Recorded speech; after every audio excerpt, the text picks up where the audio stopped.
Eerie sea shanty hums in the background, waves crash, and a clock ticks ominously. A tattered map, torn into fragments, hides the secret to Captain Redbeard's cursed treasure, gold and jewels lost for centuries off Cornwall's jagged coast. Sherlock Holmes and Dr. Watson plunge into a deadly hunt, from London's fog-choked docks to a treacherous island rigged with traps. Who's the shadowy Silas Crow stalking their every move? Why does a sailor tremble at the map's curse? Will Holmes unravel the ciphered clues before the tide claims them all? A gunshot echoes, followed by silence. One mystery, 5 fragments, countless dangers. Can they outwit a pirate's final riddle? Chapter 1. The mysterious client. The fog clung to Baker Street like a conspirator, muffling the clatter of hooves and the distant cries of newsboys hawking their wares. Inside 221B, the air was warm, thick with the scent of tobacco and the faint crackle of a fire in the grate. Sherlock Holmes lounged in his armchair, his long fingers steepled beneath his chin, his eyes half closed in that peculiar state of reverie that often preceded a storm of deduction. Dr. John Watson sat at the writing desk, scribbling notes. For a case we'd recently concluded, a rather pedestrian affair involving a stolen cameo and a jealous housemaid. The monotony of the task was beginning to wear on me when a sharp rap at the door shattered the quiet. Mrs. Hudson's voice drifted up the stairs, tinged with that familiar blend of exasperation and deference. "Mr. Holmes, there's a gentleman to see you. Says it's urgent. A Captain Harrow, he calls himself."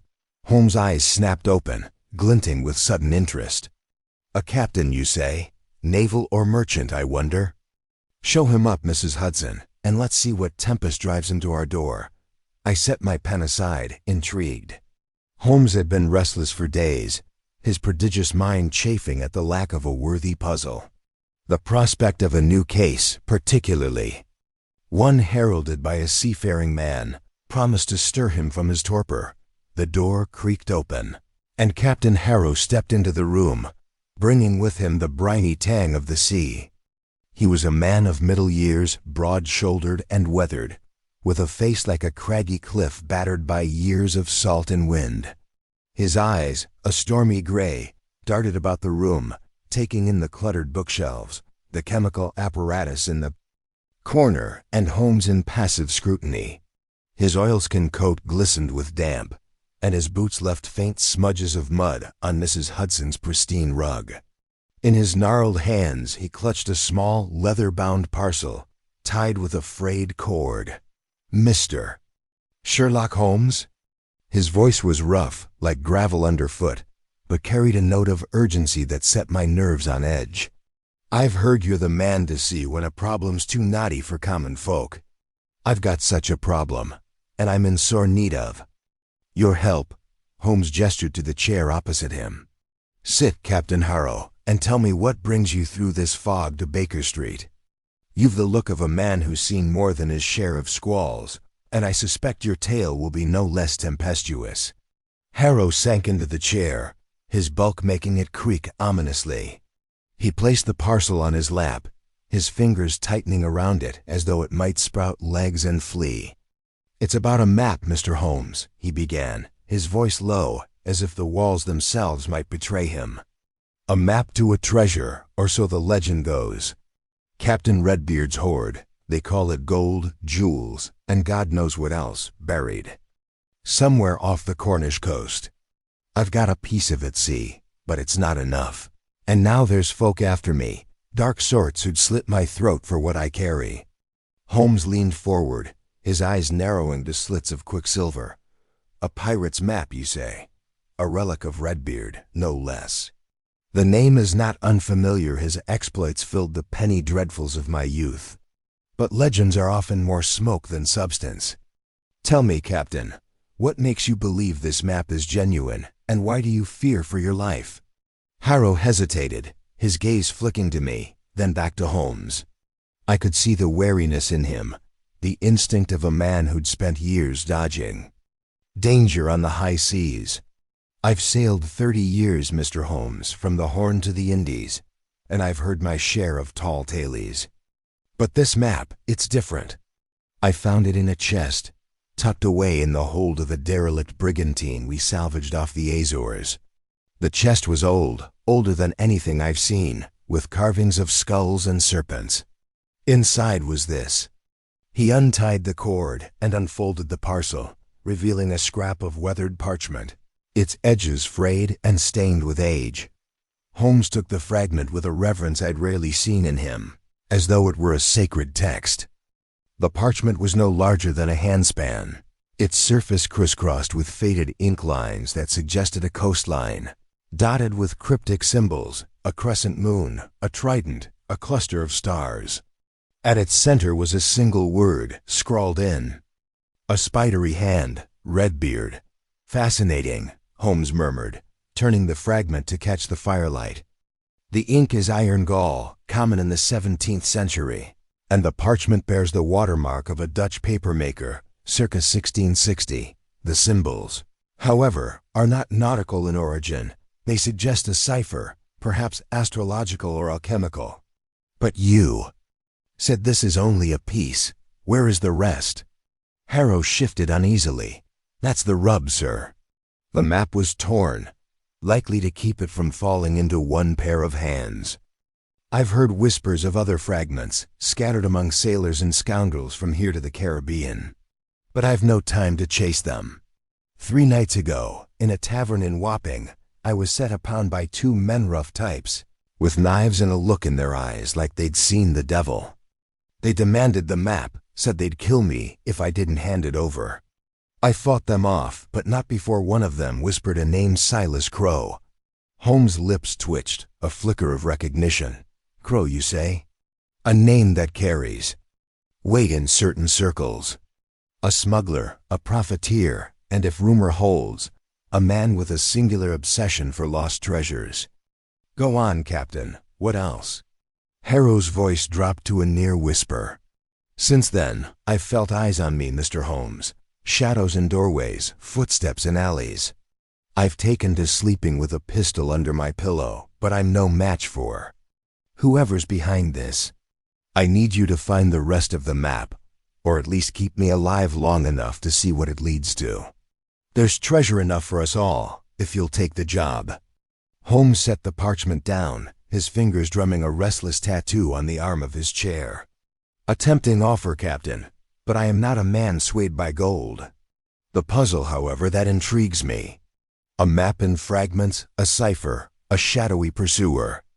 It is a case worthy of my attention. But I must ask, is there anything you're not telling me? A man of your experience does not come to a detective's door without weighing his secrets carefully. Harrow's face darkened, and for a moment I thought he might bolt.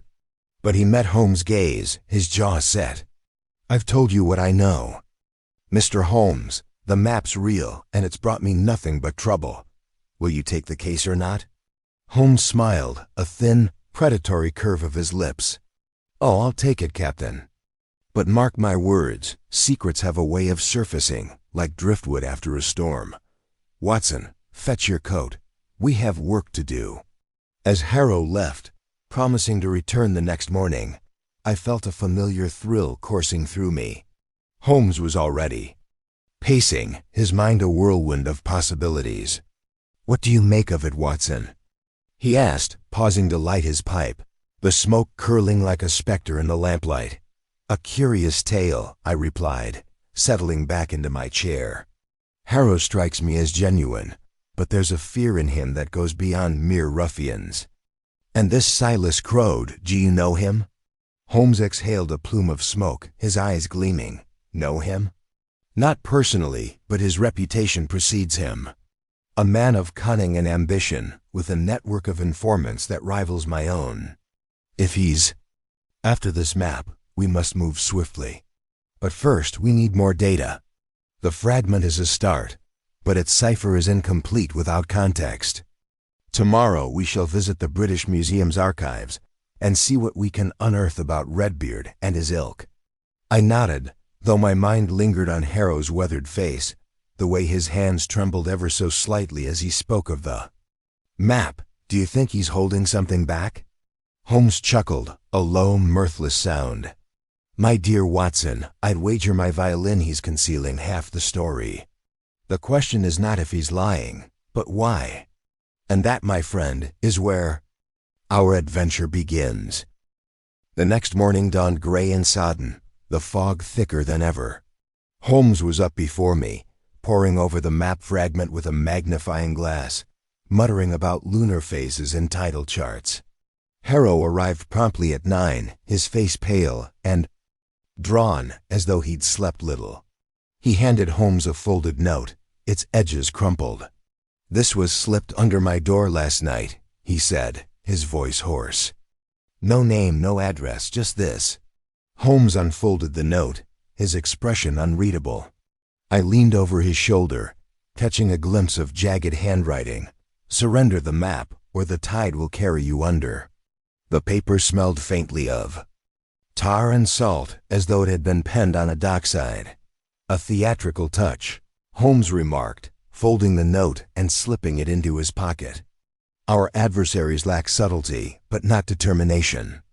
Captain, you will remain here under Mrs. Hudson's care. Watson and I have an appointment with history." The British Museum was a labyrinth of marble and dust, its halls echoing with the ghosts of empires past. Holmes led me to the reading room, where he requisitioned a stack of crumbling tomes on 17th-century piracy. For hours we sifted through accounts of Redbeard's exploits, a ruthless corsair who plagued the Spanish Main, amassing a fortune in gold and gems before vanishing in a storm off Cornwall. One text, a weathered journal by a naval officer, mentioned a map divided among Redbeard's lieutenants to prevent betrayal. Another spoke of a cipher tied to the stars, a detail that made Holmes' eyes gleam as we left the museum, a chill wind swept through the courtyard, and I caught a glimpse of a figure in a long coat, watching us from across the street. Before I could point him out, he melted into the crowd. "Holmes," I began, but he was already striding toward a hansom cab, his mind racing ahead. "To the docks, Watson," he said, his voice sharp with purpose. "If Redbeard's map is genuine, its trail begins where ships meet shore. And I suspect our shadowy friend will not be far behind." The London docks were a chaos of shouting stevedores, creaking cranes, and the reek of fish and tar. Holmes moved with the precision of a bloodhound, leading us to a tavern called the Black Anchor, a notorious haunt for sailors and scoundrels. Inside, the air was thick with smoke and the rumble of drunken voices. Holmes, disguised in a sailor's peacoat and cap, slipped through the crowd, his eyes scanning for clues. I followed, my hand resting on the revolver in my pocket, acutely aware of the rough faces around us dotted a corner table. Holmes struck up a conversation with an old salt, who claimed to have sailed with a man who knew Redbeard's quartermaster. The man, half drunk on rum, spoke of a chest hidden in a Wapping warehouse, marked with the same crescent moon as Harrow's map. Holmes pressed a sovereign into the man's hand, and we slipped out into the night, the fog swallowing our footsteps.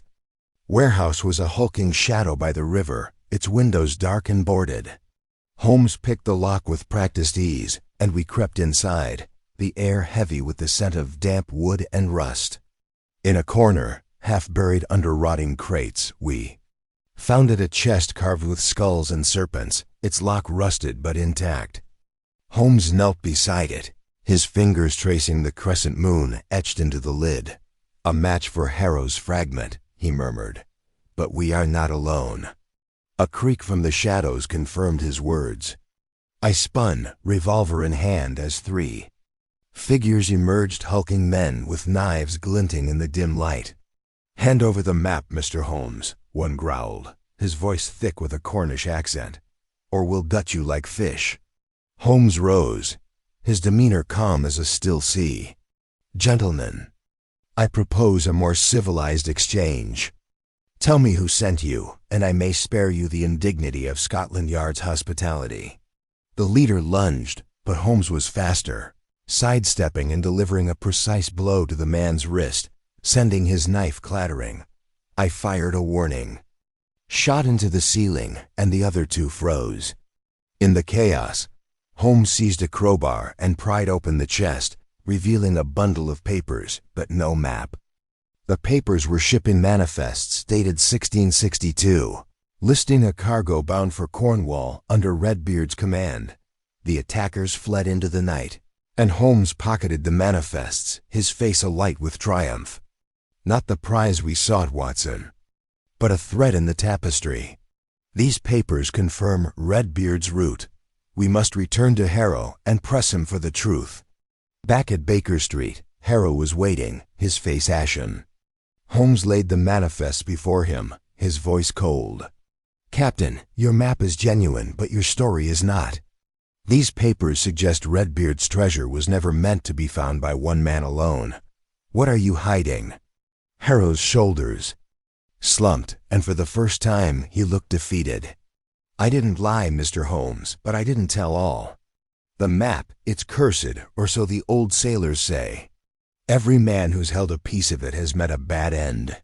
I thought if I could find the treasure, I'd be free of it. But now I see it's bigger than me." Holmes leaned back, his eyes narrowing. "A curse, you say? Superstition is the refuge of the unimaginative. But your fear is real, and that interests me. Tomorrow we shall pursue the next fragment. For now, Captain, stay here. The tide is turning, and I intend to ride it." As Harrow retired to the guest room, I looked at Holmes, the fire casting long shadows across his angular face. "What now, Holmes?" He smiled, a glint of mischief in his eyes. "Now, Watson, we hunt a legend. And I suspect the game has only begun." The night closed around Baker Street, the fog a silent accomplice to the mystery unfolding. I penned these notes by lamplight, my hand steady but my mind racing with the promise of what lay ahead. A pirate's map, a shadowy foe, and Holmes at his most relentless. This was a case to rival any we'd faced. And as the clock struck midnight, I knew we stood on the edge of a great adventure, one that would test our wits, our courage, and perhaps our very lives. Chapter 2. The Ciphered Fragment. The gaslit glow of 221B Baker Street cast long shadows across the room, where Sherlock Holmes sat hunched over his cluttered desk, a magnifying glass poised in his slender fingers.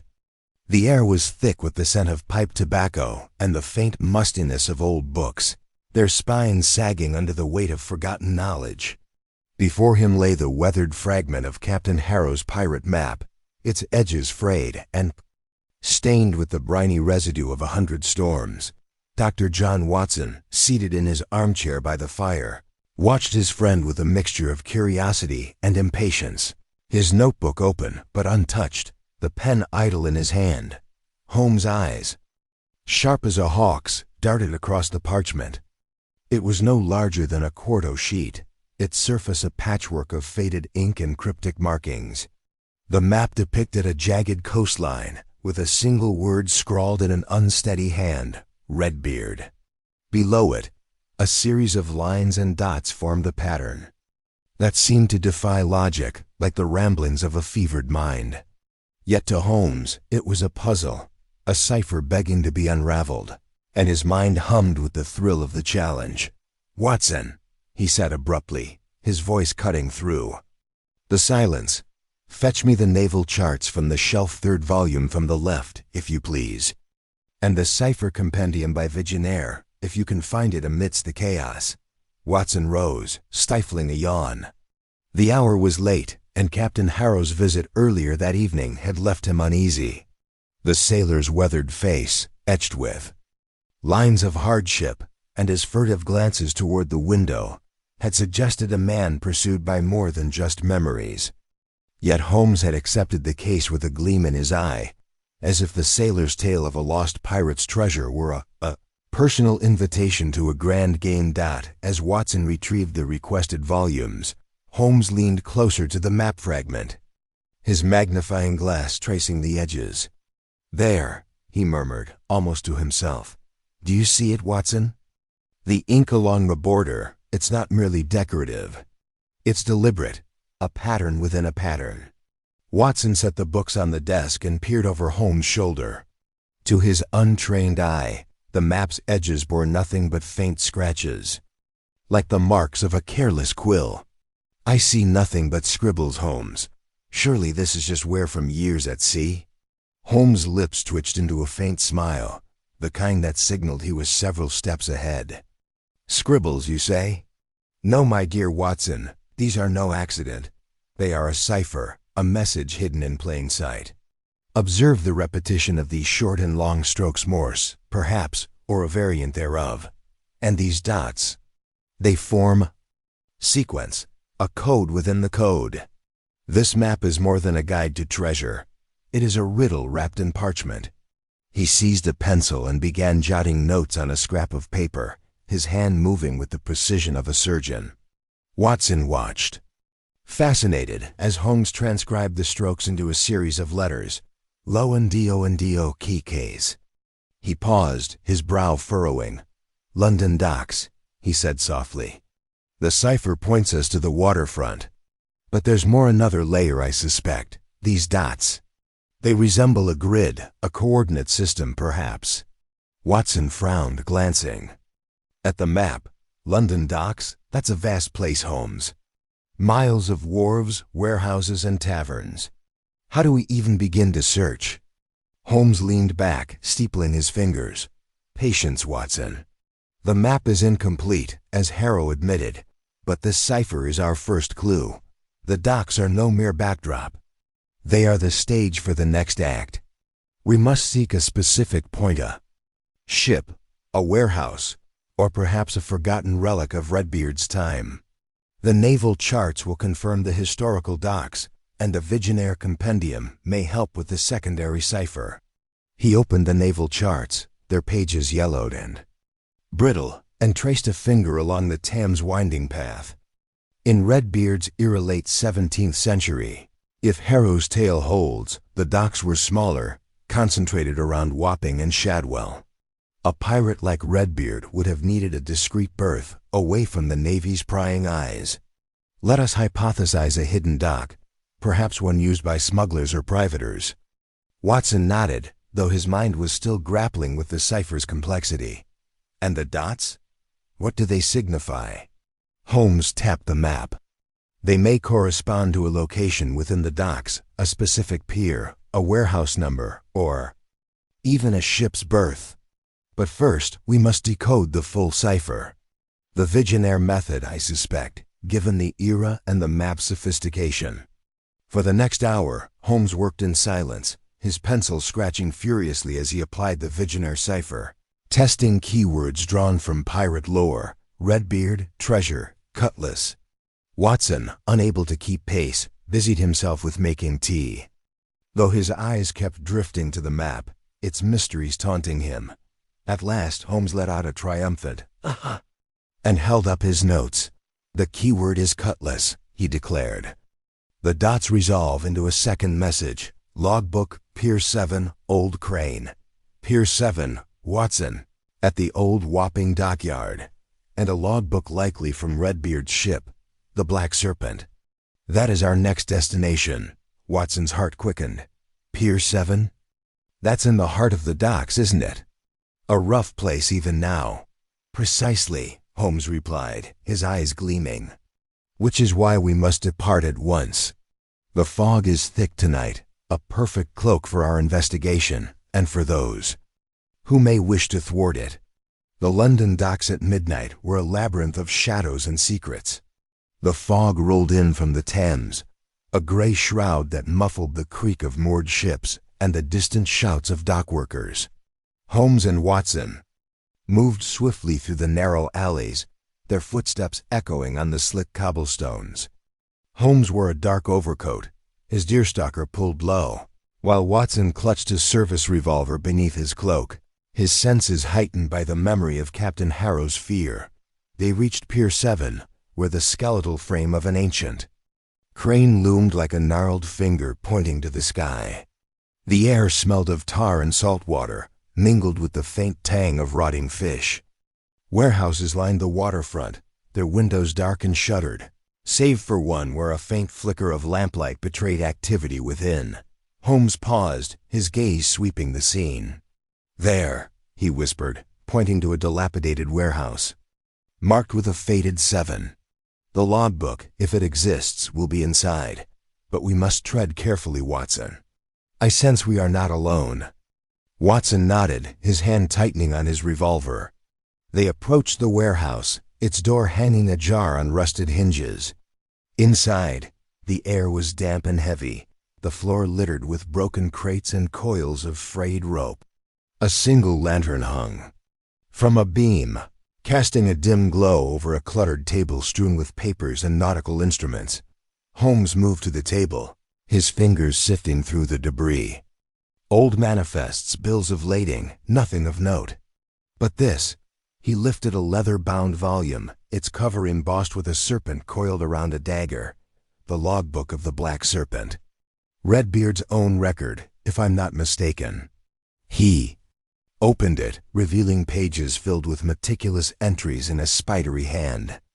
Dates, coordinates, and cryptic notes about cargo and crew filled the margins. Holmes' eyes scanned the text, his lips moving silently as he absorbed the information. "Redbeard's final voyage," he said. "He sailed from London to an island off Cornwall, but there's a reference here to a second key, another fragment, perhaps hidden elsewhere." Watson leaned closer, trying to decipher the faded script. "Cornwall? That's a long way from here, Holmes. And what's this about a second key?"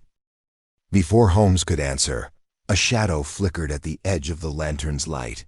Watson spun, his revolver drawn, but Holmes raised a hand to stay him. "Wait," he hissed. "We are observed." From the darkness came the scrape of boots, followed by a low chuckle. 3 figures emerged, their faces obscured by masks fashioned from sackcloth, each wielding a wickedly curved knife. The leader, a burly man with a scar visible beneath his mask, stepped forward.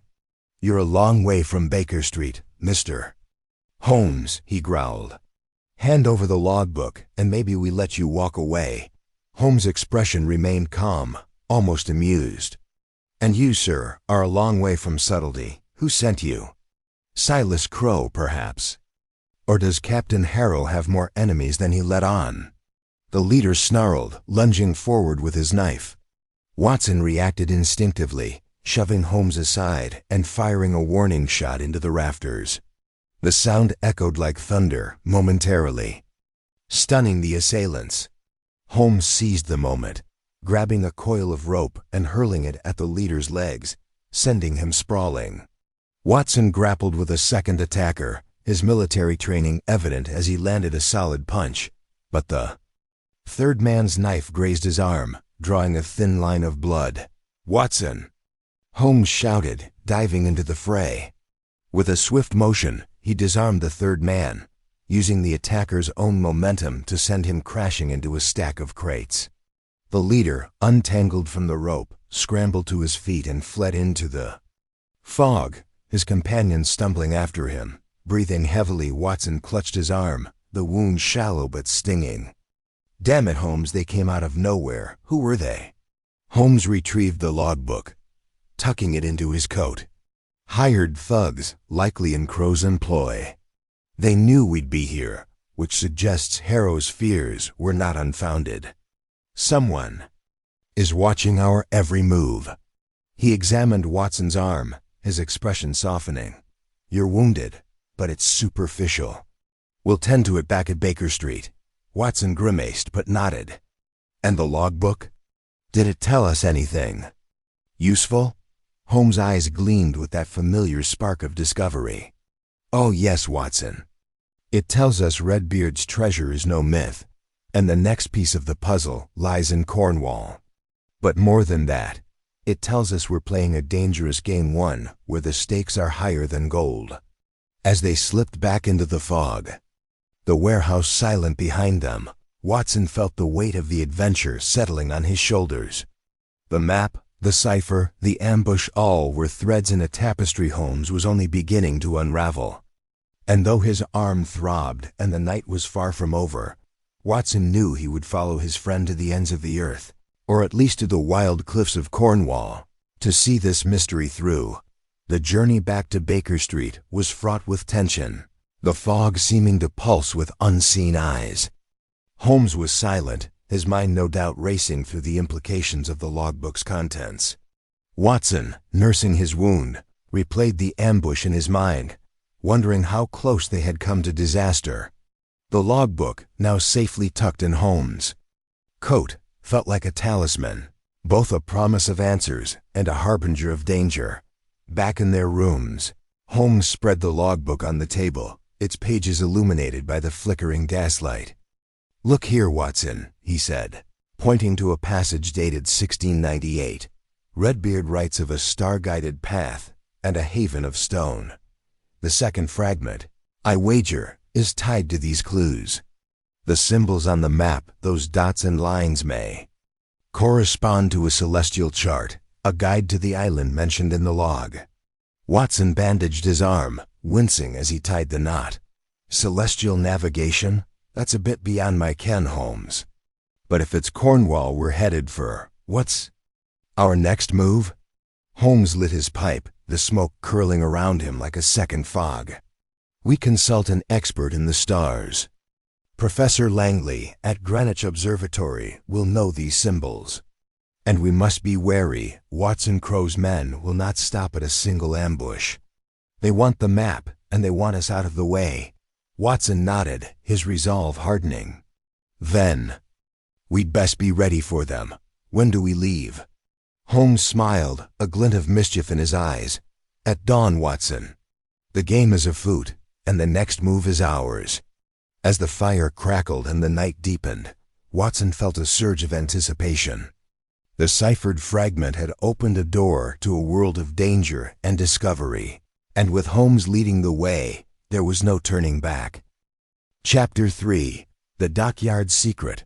The fog clung to the London waterfront like a conspirator's cloak, muffling the clatter of hooves and the distant cries of gulls. Sherlock Holmes and Dr. John Watson stepped from their hansom cab onto the slick cobblestones of Wapping's old dockyard, where the Thames whispered secrets against the rotting timbers of abandoned piers. The ambush at the waterfront, where a blade had grazed Watson's arm, had only sharpened Holmes' resolve. The sailor, Captain Harrow, had delivered them into a game of shadows, and the map-fragmented cipher, partially decoded, pointed to this desolate place.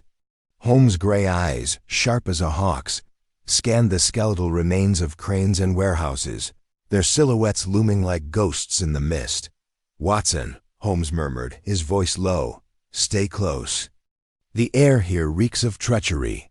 Watson, his right hand resting on the reassuring weight of his service revolver, nodded.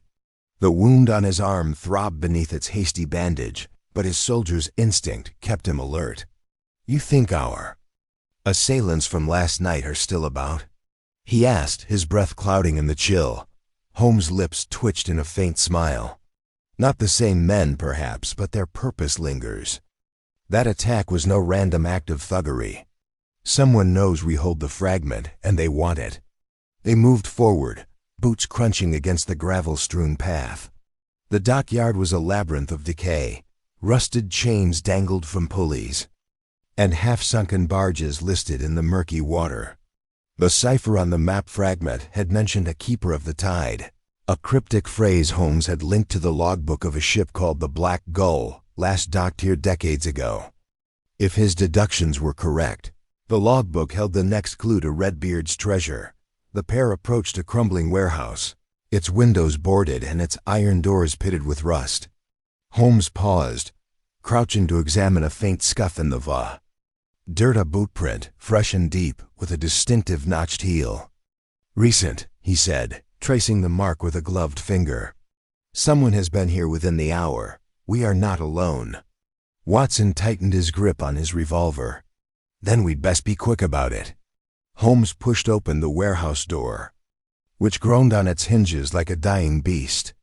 Inside, the air was thick with the scent of mildew and tar. Shafts of gray light pierced the gaps in the boarded windows, illuminating motes of dust that danced like spirits.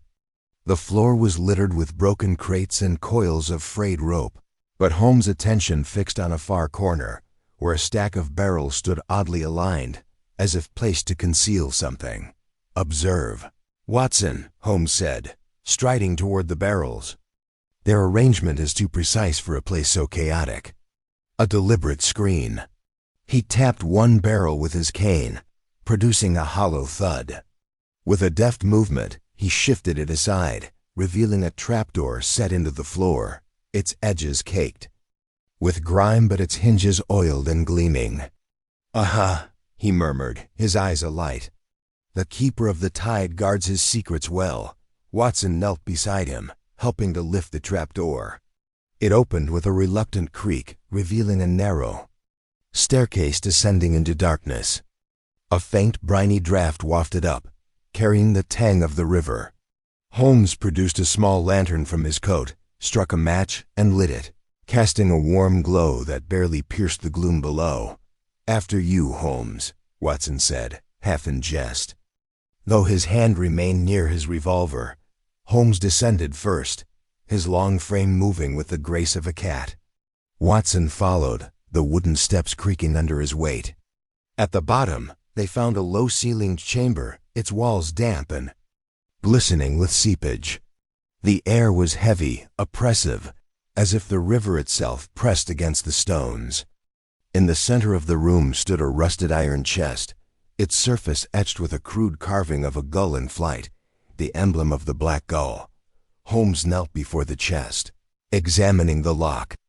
"A simple mechanism," he said, "but tampered with recently. See the scratches around the keyhole? Someone has been here, and they lacked the finesse to open it properly." He drew a set of lockpicks from his pocket and set to work, his fingers moving with the precision of a surgeon. Within moments, the lock clicked and the chest's lid groaned open. Inside lay a leather-bound logbook, its pages yellowed but intact, and beside it, a small oilskin pouch. Holmes lifted the pouch, unwrapped it, and revealed a second fragment of the pirate's map, its edges jagged but adorned with strange, star-like symbols. "Constellations," Holmes said, holding the fragment to the lantern's light. "These are no mere decorations. They form a pattern, a guide, perhaps, to Redbeard's treasure."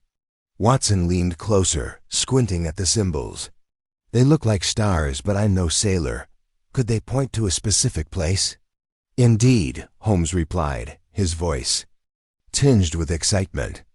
"Celestial navigation was common among pirates of Redbeard's era.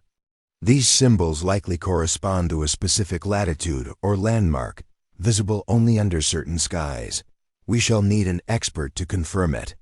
As Holmes tucked the fragment into his coat, a faint sound echoed from above, a soft thud, like a footfall on the warehouse floor. Watson's hand flew to his revolver, his eyes darting to the staircase. "Holmes," he whispered, "we've company." Holmes extinguished the lantern, plunging them into near darkness. "Stay calm, Watson," he said softly. "Let them come to us." The sound grew louder, deliberate steps, accompanied by the faint clink of metal. A shadow appeared at the top of the stairs, framed against the dim light filtering through the trapdoor. The figure was tall, cloaked, and held a long object, a rifle. Watson realized, his heart pounding. "Show yourself," Watson called, his voice steady despite the tension. The figure froze, then descended slowly, the rifle lowered but still menacing. As it stepped into the faint light, the cloak fell back, revealing a weathered face framed by a tangled beard. The man's eyes were sharp, predatory, and his voice carried a low, guttural edge. "You're Holmes, ain't you?" he growled. "Meddling where you don't belong." Holmes stepped forward, his cane tapping lightly against the stone floor. "And you, sir, are trespassing on my investigation. Who sent you?" "The same coward." "Who sent those brutes last night?" The man sneered, raising the rifle. "You've got the map piece. Hand it over, and maybe you walk away." Watson's revolver was out in an instant, leveled at the man's chest. "Drop the rifle, or you'll regret it," he said, his voice cold. For a moment, the chamber was silent, the tension thick as the fog above. Then, with a suddenness that startled even Holmes, the man lunged, swinging the rifle like a club. Watson fired, the shot deafening in the confined space, but the bullet struck the wall as the man dodged. Holmes sprang forward, his cane cracking against the man's wrist, sending the rifle clattering to the ground. The fight was brief but brutal. The man was strong, his fists like hammers, but Holmes' agility and Watson's military training proved superior. A well-placed blow from Watson's revolver hilt sent the man sprawling, unconscious, against the chest. Breathing heavily, Watson wiped sweat from his brow. Who the devil is he? Holmes knelt beside the man, searching his pockets. He produced a crumpled note, its ink smudged but legible. Follow them. Take the fragment, Crow. Holmes' eyes narrowed. Silas Crow. I suspected he was more than a rumor. This confirms it. Watson frowned. Crow, the rival Harrow mentioned? Precisely, Holmes said, rising. A treasure hunter, and a ruthless one, if this man's presence is any indication. We must move quickly, Watson. Crow is closer than I anticipated. They bound the man's hands with a length of rope from the warehouse and left him for the dockyard watchman to find. Holmes clutched the logbook and map fragment tightly as they emerged into the fog, which had thickened into a near impenetrable veil.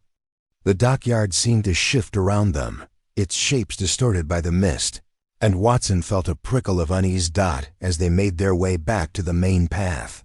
A figure emerged from the shadows, a woman, cloaked and hooded, her face obscured. She stood at a distance, her posture rigid, as if watching them. Holmes paused, his hand tightening on his cane. Watson, he said quietly. Do you see her? Watson squinted through the fog. Yes, who is she? I don't know, Holmes replied, his voice low, but she is no coincidence. Mark her well, she may be our next clue. The woman turned and vanished into the mist, her footsteps silent on the cobblestones. Holmes made no move to follow, but his mind was already racing, piecing together the threads of the mystery. The logbook, the map fragment, the constellations. Crow's interference, and now this enigmatic watcher. What did it all mean? They returned to Baker Street under the cover of night, the fog their reluctant ally. In the warmth of their sitting room, Holmes spread the map fragment and logbook on the table, his fingers tracing the star-like symbols. These constellations, he said, are the key. They point to a place, a time, perhaps even a specific night. We must consult someone versed in the stars. Watson, nursing a glass of brandy to steady his nerves, nodded. Greenwich, then? The observatory? Precisely, Holmes said, his eyes gleaming. Professor Langley will have answers. But we must be cautious, Watson. Crow is watching, and he is not alone. As Holmes lit his pipe, the smoke curling toward the ceiling, Watson felt a surge of anticipation. The puzzle of the lost pirate's map was deepening, its pieces scattered across London and beyond. The dockyard had yielded its secret, but the path ahead was fraught with danger, and the shadowy woman in the fog lingered in his mind, a riddle yet to be solved. Chapter 4. The astronomer's clue. Train to Cornwall rattled through the dusk, its wheels clattering a rhythmic hymn against the iron tracks. Sherlock Holmes sat by the window, his sharp profile etched against the fading light, his fingers steepled beneath his chin. Dr. John Watson, seated opposite, scribbled notes in his journal, the nib of his pen scratching softly. The carriage was sparsely occupied, a door-faced vicar reading a hymnal, a young woman with a basket of apples, and an elderly man snoring loudly in the corner. The air smelled of coal smoke and damp wool, a peculiarly English blend that clung to the senses. Holmes had been silent since they boarded at Paddington Station, his mind a furnace of deduction, stoked by the ciphered map fragment and the ambush at the dockyard. Watson, accustomed to his friend's brooding, glanced up occasionally, hoping for a spark of conversation. At last Holmes stirred, his gray eyes glinting like polished steel. "Watson," he said, his voice low, "have you considered the implications of a pirate employing celestial navigation? It is not a common skill among seafaring rogues." Watson closed his journal, intrigued. "I confess, Holmes, my knowledge of pirates extends to boyhood tales of Blackbeard and Kidd, but I suppose a man like Redbeard, if he was as cunning as legend suggests, might have learned the stars to evade capture." "Precisely," Holmes replied, a faint smile tugging at his lips. "The symbols on the second fragment resemble a star chart, not a mere decorative flourish. Redbeard was no ordinary brigand. He was a strategist, a man who wove his secrets into the heavens themselves. Our next step lies with one who can read those heavens, Professor Langley at Greenwich." Watson nodded, recalling Langley from a previous case of Wyrie, bespectacled astronomer with a penchant for obscure trivia and a habit of misplacing his spectacles. "A reliable fellow, if a bit eccentric," Watson said. "But what of this Silas Crow Captain Harrow mentioned? If he's trailing us, we may find trouble before we reach Cornwall." Holmes' smile vanished, replaced by a steely resolve. "Crow is a shadow, Watson, but shadows are cast by substance. Harrow's telegram was urgent, yet vague deliberately so, I suspect. Crow is no mere treasure hunter. He has resources, perhaps even confederates. We must tread carefully, but swiftly." The train whistle shrieked, heralding their approach to a small station. Holmes rose, adjusting his ulster coat. "Come, Watson. The night is young, and Greenwich awaits." The Greenwich Observatory loomed atop its hill, a sentinel of science silhouetted against a sky pricked with early stars. The air was crisp, carrying the tang of the Thames and the faint hum of London's distant pulse. Holmes and Watson alighted from a hansom cab, their boots crunching on the gravel path leading to the observatory's entrance. A porter, muffled in a scarf, admitted them with a nod, his lantern casting a golden pool on the stone steps. Inside, the observatory was a labyrinth of polished wood and brass, its halls lined with charts of constellations and models of celestial spheres. The faint tick of a chronometer echoed somewhere, a heartbeat of precision. Professor Langley met them in his cluttered study, a room bursting with books, star maps, and a telescope angled toward a skylight. His hair was wilder than Watson remembered, his eyes bright with the fervor of a man wedded to the cosmos. "Holmes!" Langley exclaimed, nearly knocking over a stack of journals. "And Dr. Watson! What brings you to my starry sanctum at this hour? Not another case of stolen meteorites, I hope." Holmes chuckled, a rare sound that warmed the room. "Not quite, Langley. We seek your expertise on a matter of navigation piratical. Navigation, to be precise." He produced the second map fragment, its edges worn but its symbols vivid under the lamplight. Langley's eyes widened as he adjusted his spectacles, which promptly slid down his nose. "Good heavens," he murmured, tracing the symbols with a trembling finger. "This is no ordinary chart. These are constellations as they appeared in the late 17th century, rendered with remarkable accuracy. See here the alignment of Orion's belt with this peculiar crossmark. It's a navigational aid, used by mariners who trusted the stars over compasses."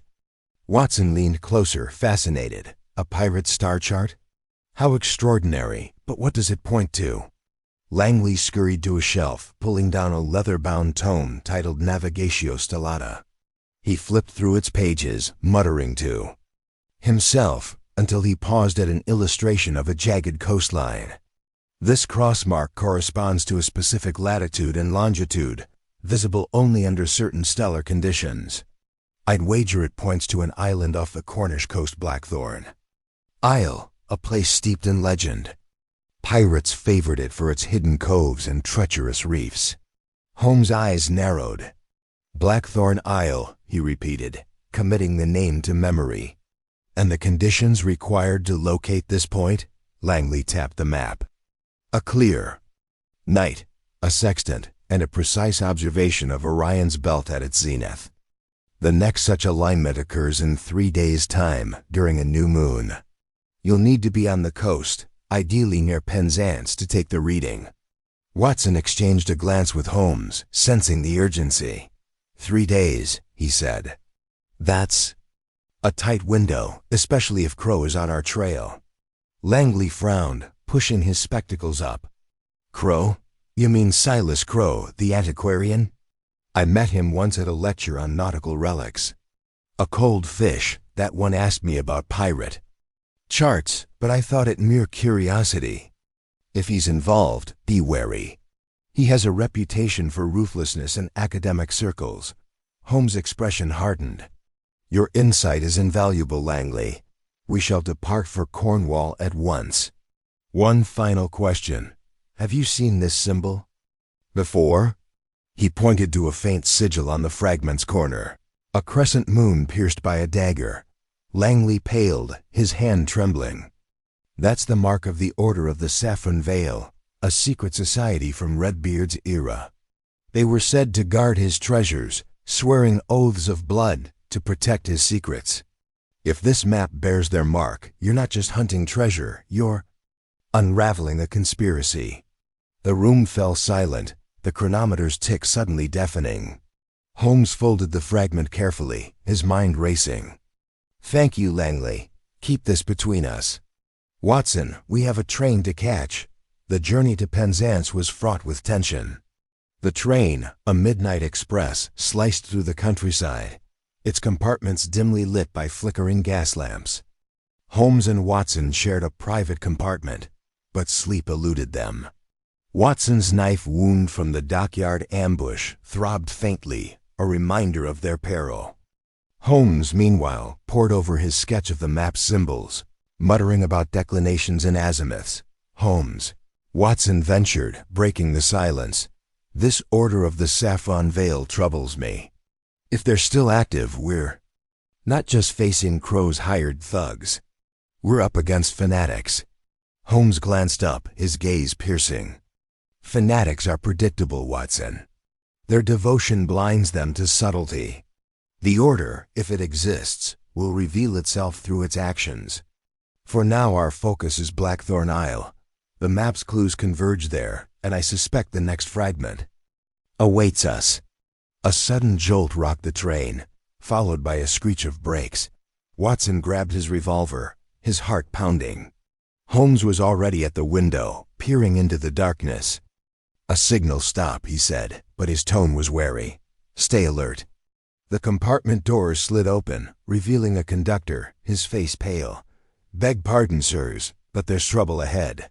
A tree's fallen across the tracks looks deliberate. We're stranded till morning. Holmes' eyes gleamed with suspicion. Deliberate, you say? Show us the site. The conductor hesitated, then nodded. Holmes and Watson followed him through the train, past anxious passengers to the engine. Outside, the night was thick with mist, the air heavy with the scent of pine and earth. The fallen tree, a massive oak, blocked the tracks, its roots suspiciously intact. Sabotage, Holmes murmured, examining the trunk. The cuts are fresh, made with a saw. Someone wants to delay us. Watson scanned the surrounding woods, his revolver ready. Crow's work? Likely, Holmes replied, crouching to inspect the ground. Boot prints 3 men, one with a limp. They retreated into the forest. Watson, we cannot wait for the line to clear. We'll proceed on foot to the nearest village and hire a carriage. The conductor protested, but Holmes' authority silenced him. They returned to the compartment, gathered their belongings, and slipped into the night. The forest was eerily quiet, the mist curling like ghostly fingers. Watson's wound ached with each step, but he kept pace with Holmes, whose stride was relentless. After an hour's trek, they reached a hamlet nestled in a valley. A single inn, the Rusty Anchor, glowed faintly, its sign creaking in the wind. The innkeeper, a stout woman with a wary eye, grudgingly provided a room and promised a carriage at dawn. As they settled in, Holmes produced the map fragment, laying it on the table. "We're close, Watson," he said, his voice low. "Blackthorn Isle holds the key, but Crow's interference suggests he knows more than we do. Tomorrow we must be prepared for anything." Watson nodded, checking his revolver's chambers. "I'll be ready, Holmes. But this order of the Saffron Veil, do you believe Langley's tale?" Holmes lit his pipe, the smoke curling upward. "Belief is irrelevant, Watson. The sigil exists, and its presence on the map is no coincidence. Whether the order is a relic or a living threat, we shall uncover the truth. For now, rest. We have a long day ahead." Dawn broke over Cornwall, painting the cliffs in hues of gold and crimson. Holmes and Watson, aboard a rattling carriage, reached Penzance by mid-morning. The town bustled with fishermen and market stalls, the air rich with the scent of salt and seaweed. They secured lodgings at a modest guest house overlooking the harbor, where Holmes immediately set to work. Using a borrowed sextant, he calculated the precise time for Orion's belt to reach its zenith. "Tonight, Watson," he said, "we'll take our reading from the cliffs. The map's next clue will reveal itself under the stars." The day passed in preparation. Watson visited the local apothecary to tend his wound, while Holmes scoured the town for rumors of Blackthorn Isle. At a weathered tavern, he overheard sailors whispering of a ghost ship seen near the isle, its sails glowing under moonlight. Intrigued, he filed the tale away, suspecting it was more than superstition. As night fell, they climbed the cliffs west of Penzance, the wind whipping their coats. The sky was a velvet canvas studded with stars. Holmes set up the sextant, his movements precise, while Watson kept watch, his revolver tucked inside his coat. The sea roared below, its waves crashing against jagged rocks. "There," Holmes said, peering through the sextant. "Orion's belt is aligned. Now the cross mark." He adjusted the instrument, muttering calculations. After a tense minute, he lowered the sextant, his face alight with triumph. "Latitude 50 degrees, 7 minutes north. Longitude 5 degrees, 43 minutes west. Blackthorn Isle, exactly as Langley predicted." Watson exhaled, relieved. "Then we have our destination, but how do we reach it?" "The isle's reefs are notorious." Holmes folded the map fragment. "We'll hire a boat tomorrow, a small craft, nimble enough to navigate the reefs. But first we must—" His words were cut off by a rustle in the bushes behind them. Watson spun, revolver drawn. As a figure emerged, a young woman, no older than 20, her face pale in the starlight. She wore a fisherman's cloak, her hands raised in surrender. "Don't shoot," she cried. "I mean no harm." Holmes stepped forward, his gaze piercing. "Who are you, and why do you follow us?" The woman hesitated, then spoke, her voice trembling. "My name's Eliza Trelawney. I heard you in the tavern, asking about Blackthorn Isle. My brother sailed there last year, searching for Redbeard's treasure. He never returned. I beg you, let me help. I know the reefs, I can guide you." Watson lowered his weapon, but Holmes' expression remained guarded. "A convenient tale, Miss Trelawney. How do we know you're not in league with Silas Crow?" Eliza's eyes flashed with anger. "Crow? That devil?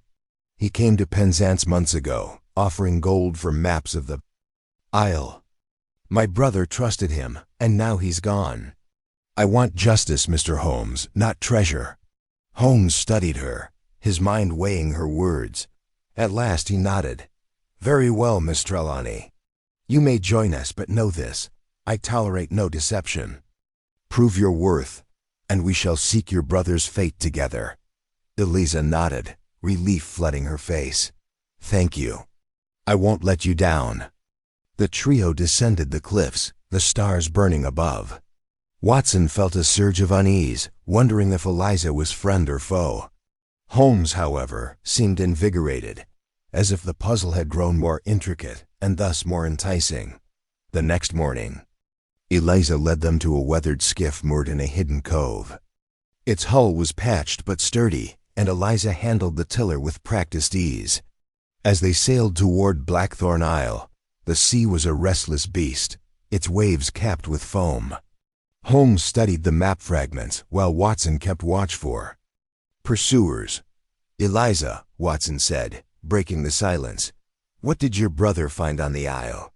She hesitated, her gaze fixed on the horizon. "He wrote me once, saying he'd found a cave marked with a skull. He thought it held Redbeard's hoard, but something scared him, something about saffron veils watching him." His letter stopped mid-sentence, as if he was interrupted. Holmes looked up sharply. Saffron veils? Did he describe them? Eliza shook her head. "No, but he sounded terrified." "I kept his letter, if you want to see it." "Later," Holmes said, his mind racing. "For now, focus on the reefs. We're approaching the isle." Blackthorn Isle rose from the sea, a jagged silhouette wreathed in mist. Its cliffs were sheer, its beaches strewn with wreckage. Eliza navigated the skiff through the reefs, her hand steady despite the churning waters. As they neared a cove, a strange light flickered on the shore, a lantern, swinging in the wind. "Someone's there," Watson whispered, gripping his revolver. Holmes' eyes narrowed. "Crow's men, perhaps, or something older." "Eliza, moor the skiff behind those rocks. We'll approach on foot." They disembarked, the cove's pebbles crunching underfoot. The lantern's light vanished, leaving only the sound of waves and the faint cry of gulls. Holmes led the way, his senses alert, as they crept toward the source of the light. The air grew heavy, tinged with the scent of damp earth and salt. At the cove's edge, they found a narrow path winding up the cliff. Halfway up, carved into the rock, was a symbol, a crescent moon pierced by a dagger. Watson's heart sank, recognizing the mark of the Order of the Saffron Veil. "Holmes," he whispered, "we're not alone." Holmes nodded, his face grim. "Indeed, Watson. The game is afoot, and the stakes are higher than ever." The chapter closed with the trio pressing onward, the isle's secrets looming like the cliffs themselves, ready to test their courage and cunning. Chapter 5. The Smuggler's Cove. The Cornish coast stretched before Sherlock Holmes and Dr. John Watson, a jagged line of cliffs and coves bathed in the pale light of a waning moon. The air was thick with the tang of salt and seaweed, and the distant crash of waves against the rocks provided a relentless rhythm to their cautious steps. The train from London had deposited them in Penzance hours earlier, and now, guided by Professor Langley's revelation that Redbeard's ship had wrecked in a secluded cove nearby, they navigated a narrow path winding down from the cliffs. Third map fragment, which Holmes believed was hidden somewhere in this rugged landscape, was their quarry, and the stakes had grown sharper with the knowledge that Silas Crowe, a rival treasure hunter, was likely trailing them. Holmes, clad in a dark overcoat that blended with the shadows, moved with the silent precision of a panther. His sharp eyes scanned the terrain, noting every irregularity in the rocky path. Watson, a step behind, gripped his walking stick tightly, his revolver a reassuring weight in his coat pocket. The doctor's face bore the strain of their recent adventures. The ambush at the dockyard still lingered in his mind. The shallow cut on his forearm, a stinging reminder of their unseen enemies. Yet, his resolve was unshaken, fueled by loyalty to Holmes and a growing fascination with the puzzle of Redbeard's treasure. "Holmes," Watson whispered, his breath visible in the chilly air, "this cove feels like a place where secrets fester. Are you certain the map fragment is here?" Holmes paused, his silhouette stark against the moonlit sea. "The professor's star chart was explicit, Watson. Redbeard's ship, the Black Kraken, went down in these waters. The logbook from the dockyard mentioned a hidden haven where the crew stashed their spoils. This cove, with its sheltered inlet and treacherous access, fits the description perfectly. The fragment is here. I can feel it in the logic of the place." Watson nodded, though his eyes darted to the shadows cast by the cliffs. "And Crowe?" "That telegram from Harrow suggested he's not far behind." Holmes' lips curled into a thin smile. Let him come, Watson. A man like Crow thrives on greed, not cunning. His moves are predictable, and predictability is a weakness I intend to exploit. They descended further, the path growing steeper, the rocks slick with spray. The cove revealed itself as they rounded a bend, a crescent of shingled beach hemmed by towering cliffs, the sea lapping greedily at its edges. A cluster of jagged rocks jutted from the water, remnants of some ancient upheaval, and the skeletal remains of a ship's mast protruded from the shallows, a ghostly relic of the Black Kraken. The scene was both desolate and alive, the wind whistling through crevices like a chorus of lost souls. Holmes crouched, examining the ground. Footprints, he murmured, tracing a faint outline in the damp sand. Recent, heavy boots, uneven tread, smugglers likely. This cove hasn't been abandoned as the locals claim. Watson's hand drifted to his revolver. Smugglers? That complicates things. Do you think they're connected to Crow? Possibly, Holmes replied, his voice low. Smugglers guard their territory fiercely, but gold can bend even the most stubborn loyalties. We must proceed with caution. The fragment is likely hidden in a cache these rogues use. They crept along the beach, keeping to the shadows of the cliffs. The sound of voices drifted on the wind, coarse and punctuated by laughter. Holmes signaled for Watson to follow, and they edged toward a narrow cleft in the rock face, where flickering torchlights spilled out like molten gold. Peering through the gap, they saw a cavernous space within, its walls glistening with damp. 5 men, rough-hewn and clad in oilskins, sat around a makeshift table littered with bottles and charts. Crates were stacked against the walls, some marked with foreign script, others leaking the scent of tobacco and brandy. Smugglers, as I suspected, Holmes whispered. And that chest in the corner iron-bound, too sturdy for mere contraband. That's where our fragment lies, Watson. Watson's eyes narrowed. How do we get to it? There's 5 of them, and they're armed. I see pistols on their belts. Holmes' gaze flickered with calculation. Brute force won't serve us here. We need guile. I'll create a diversion and infiltrate their ranks. You stay hidden and cover me if things go awry. Your revolver may yet have its moment. Before Watson could protest, Holmes was already moving, shedding his overcoat and pulling a battered cap from his satchel. With a few deft adjustments, slouching his posture, smudging dirt across his face, he transformed into a weathered sailor, indistinguishable from the men in the cave. Watson marveled at the change, though his heart pounded with unease. Holmes slipped through the cleft, leaving Watson crouched in the shadows, his revolver at the ready. Inside the cave, the smugglers were deep in conversation, their voices rough as the sea outside. Holmes shuffled in, adopting a drunken sway. "Oi, mates," he slurred, his accent a perfect mimicry of the Cornish coast. "Heard there's work for a man who knows the tides. Name's Jack Tarley, late of the Merry Gull." The smugglers turned, their eyes narrowing. The largest, a brute with a scarred face and a beard like tangled seaweed, leaned forward. "Who sent the Tarley? This ain't a place for strangers." Holmes grinned, swaying slightly. "Old Jem down at the Anchor Inn said you lot might need a hand with heavy cargo." He winked, letting the implication of illicit goods hang in the air. The scarred man, evidently the leader, grunted, sizing Holmes up. "Jem, eh?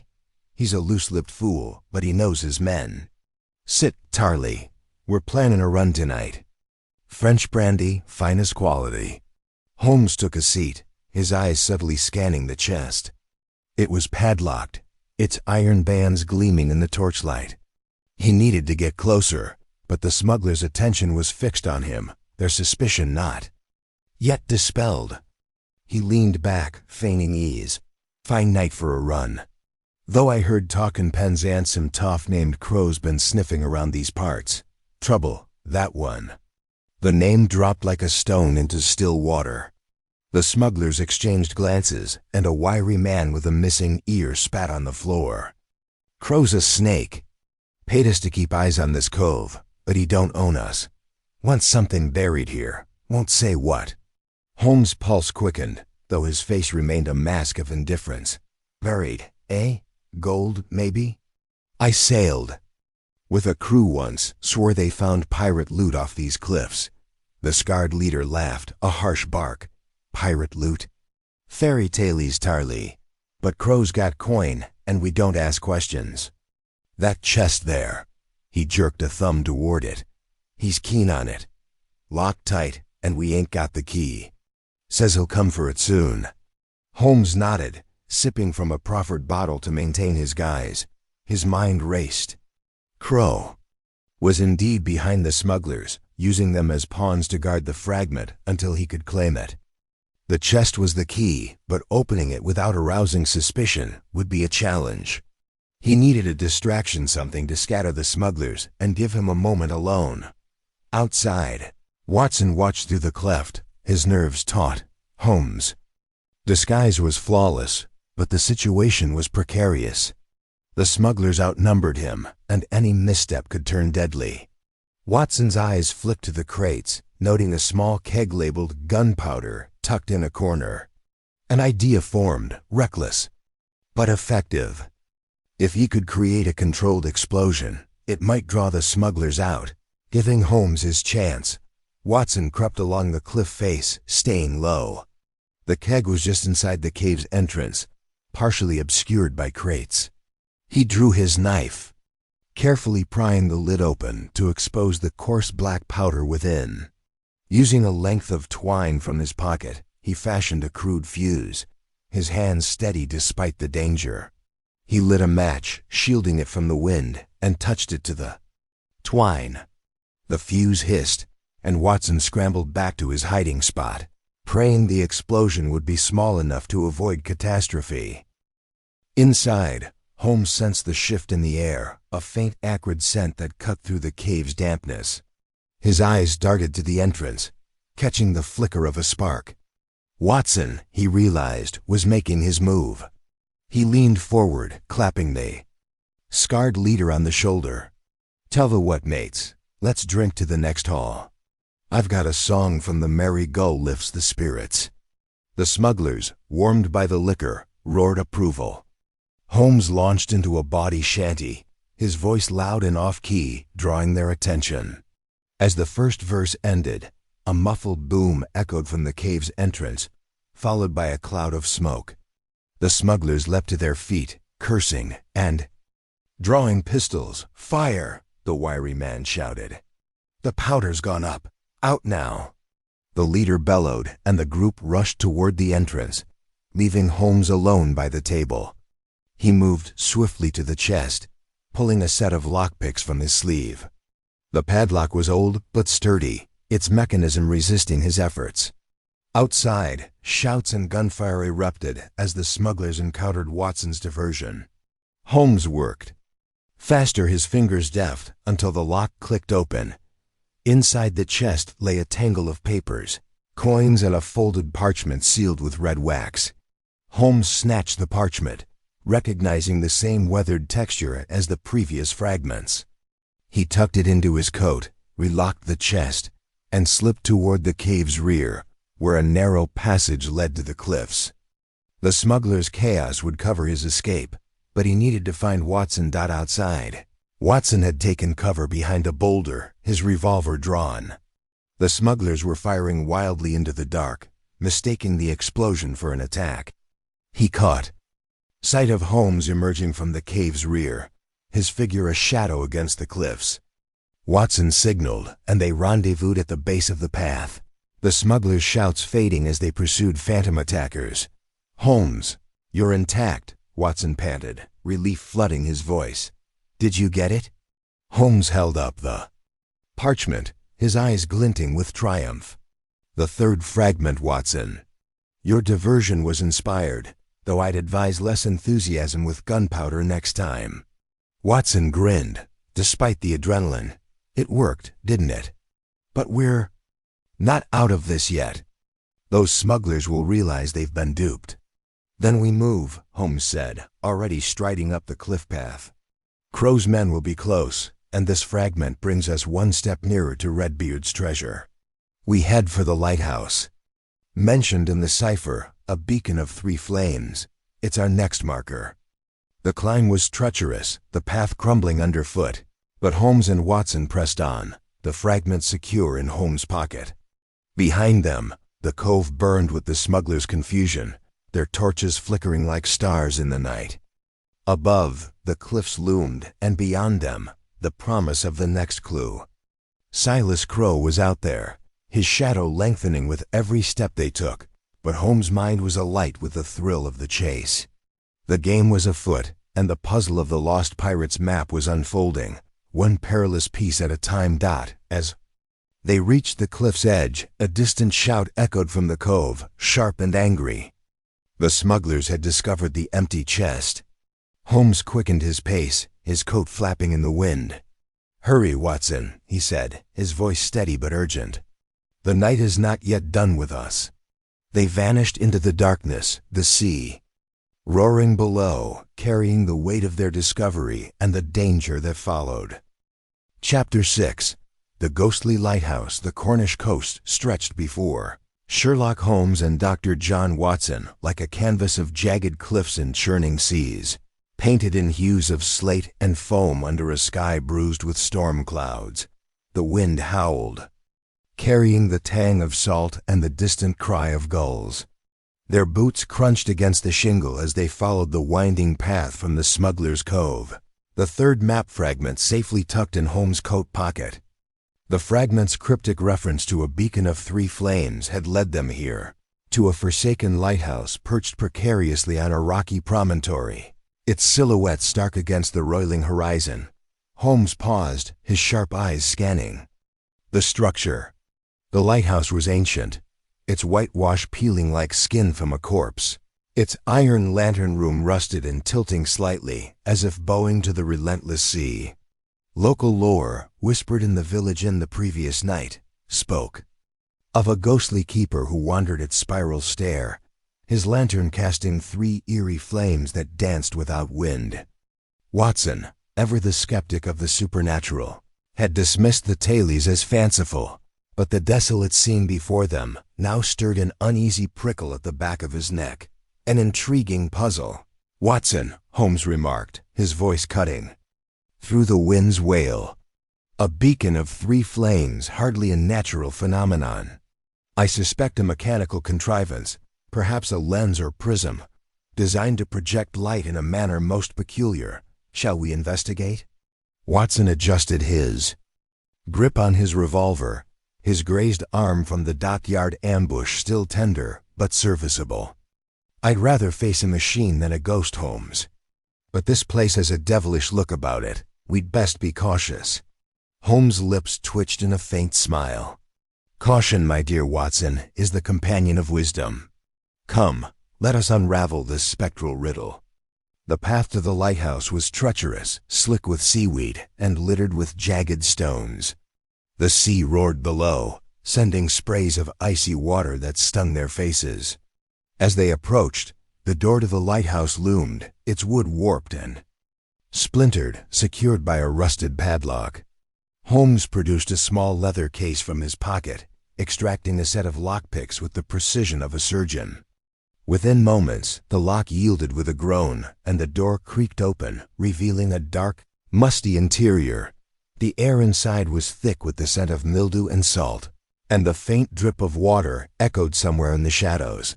A spiral staircase of iron wound upward, its steps coated in a patina of rust. Holmes lit a small lantern, its glow casting flickering shadows that danced like specters on the damp stone walls. Watson followed, his revolver at the ready, every creak of the stairs amplifying the tension in his chest. "Holmes," Watson whispered as they ascended, "do you suppose this beacon is merely a clue to the next fragment, or something more?" Holmes' eyes gleamed in the lantern light. "The map fragments are but pieces of a larger design, Watson. Redbeard was no ordinary pirate. His treasure is guarded by intellect as much as by force. This lighthouse, I wager, holds a mechanism that reveals the next step, perhaps a literal beacon to guide us to the sea's secrets. At the top of the stairs, they entered the lantern room, a circular chamber dominated by a massive dust-covered lens. The glass was cracked in places, but its intricate facets caught the lantern's light, scattering it into prismatic shards across the walls. Beyond the lens, a narrow window offered a view of the turbulent sea, where waves crashed against a cluster of jagged rocks far below. Holmes examined the lens, his fingers tracing its edges with the care of an antiquarian handling a rare manuscript. "Fascinating," he murmured. "This is no ordinary Fresnel lens. Observe the additional prisms, 3, precisely arranged to split light into distinct beams. A beacon of 3 flames indeed." Watson peered at the mechanism, his brow furrowed. "But how does it work, Holmes? There's no fire here, and the lamp is long extinguished." Holmes' gaze darted to a rusted lever protruding from the floor, half hidden by cobwebs. "Patience, Watson. Let us test the machinery." He pulled the lever, and a low groan reverberated through the chamber. The lens shuddered, then began to rotate slowly, its gears grinding with the protest of disuse. Holmes adjusted the lantern, positioning it where the original lamp would have stood. As the lens turned, 3 beams of light shot outward, piercing the window and striking the sea below. The effect was mesmerizing. The beams converged on the water, illuminating a cluster of rocks that, from this angle, formed the shape of a trident, a deliberate marker, unmistakable in its precision. "By Jove, Holmes!" Watson exclaimed. "It's a signal, clear as day. Those rocks must mark the location of the next fragment." Holmes nodded, his expression taut with focus. "Indeed, the trident formation is no accident. Redbeard's ingenuity continues to impress, but we must act swiftly. The tide will soon obscure those rocks." As they prepared to descend, a faint scuff echoed from the staircase below. Watson's hand tightened on his revolver, his instincts honed by years of danger. Holmes were not alone. Holmes' eyes narrowed, and he extinguished the lantern, plunging the room into near darkness. "Silence, Watson. Let us observe our uninvited guest." They pressed against the wall, the cold stone biting through their coats. The scuffing grew louder, accompanied by the faint clink of metal, a weapon, perhaps, or tools. A shadow flickered at the top of the stairs, and Watson's heart pounded as he raised his revolver. Holmes placed a restraining hand on his arm, his whisper barely audible. "Wait, we need information, not a corpse." The figure emerged into the lantern room, a burly man in a sailor's coat, his face obscured by a scarf. In his hand was a crowbar, its tip gleaming with menace. He froze, sensing their presence, and called out in a gravelly voice, "Show yourselves. I know you're here." Holmes stepped forward, his voice calm but commanding. "Lower your weapon, sir. We are merely scholars of history, seeking answers in this old tower. Who are you, and why do you skulk in shadows?" The man hesitated, his crowbar wavering. "Scholars, eh? I'm no fool. You're after Redbeard's gold, same as me. Silas Crow sent me to make sure they don't find it." Watson's grip tightened, but Holmes remained unruffled. "Silas Crow, you say? A man of ambition, it seems. And what does he offer you for betraying your own kind?" The man sneered, his scarf slipping to reveal a scarred cheek. "More'n you could dream, detective. Now hand over the map pieces, or I'll crack your skulls." Holmes' eyes flicked to the floor, where a loose floorboard jutted slightly. "Watson," he murmured, "the trapdoor." Before the man could react, Holmes lunged, not for the assailant but for the floorboard. He stomped hard, and with a sickening creak, a section of the floor gave way, revealing a hidden trapdoor. The man stumbled, caught off guard, and Watson seized the moment, tackling him to the ground. The crowbar clattered away, and Watson pinned the man's arms, his military training evident in his swift efficiency. "Talk," Watson growled. "What does Crow know, and where is he now?" The man spat, struggling beneath Watson's weight. Crow's got eyes everywhere. He knows you've got 3 fragments. He's waiting for that to lead him to the rest. Yield. Never outrun him. Holmes crouched beside the man, his gaze piercing. And yet, you are here alone. Crow trusts you little, it seems. Tell me, where does he hide? Speak, and you may yet avoid a cell in Dartmoor. The man's defiance faltered, his eyes darting nervously. He's in a camp near the cove. Got men watching the coast. That's all I know, I swear. Holmes straightened, satisfied. Bind him, Watson. We'll leave him for the local constabulary. Our priority is the Trident Rocks. Watson secured the man's wrists with a length of rope from his satchel, and they dragged him to a corner, ensuring he could not escape. As they descended the staircase, the storm outside intensified, thunder rumbling like cannon fire. The lighthouse groaned under the wind's assault, and Watson couldn't shake the feeling that the ghostly keeper's legend held a kernel of truth, not in spirits, but in the cunning traps left by Redbeard's hand. Chapter 6. The ghostly lighthouse the Cornish coast stretched before Sherlock Holmes and Dr. John Watson like a canvas of jagged cliffs and churning seas, painted in hues of slate and foam under a sky bruised with storm clouds. The wind howled, carrying the tang of salt and the distant cry of gulls. Their boots crunched against the shingle as they followed the winding path from the smuggler's cove, the 3rd map fragment safely tucked in Holmes' coat pocket. The fragment's cryptic reference to a beacon of 3 flames had led them here, to a forsaken lighthouse perched precariously on a rocky promontory, its silhouette stark against the roiling horizon. Holmes paused, his sharp eyes scanning the structure. The lighthouse was ancient, its whitewash peeling like skin from a corpse, its iron lantern room rusted and tilting slightly, as if bowing to the relentless sea. Local lore, whispered in the village inn the previous night, spoke of a ghostly keeper who wandered its spiral stair, his lantern casting 3 eerie flames that danced without wind. Watson, ever the skeptic of the supernatural, had dismissed the tales as fanciful, but the desolate scene before them now stirred an uneasy prickle at the back of his neck, an intriguing puzzle. Watson, Holmes remarked, his voice cutting through the wind's wail. A beacon of 3 flames, hardly a natural phenomenon. I suspect a mechanical contrivance, perhaps a lens or prism, designed to project light in a manner most peculiar. Shall we investigate? Watson adjusted his grip on his revolver, his grazed arm from the dockyard ambush still tender but serviceable.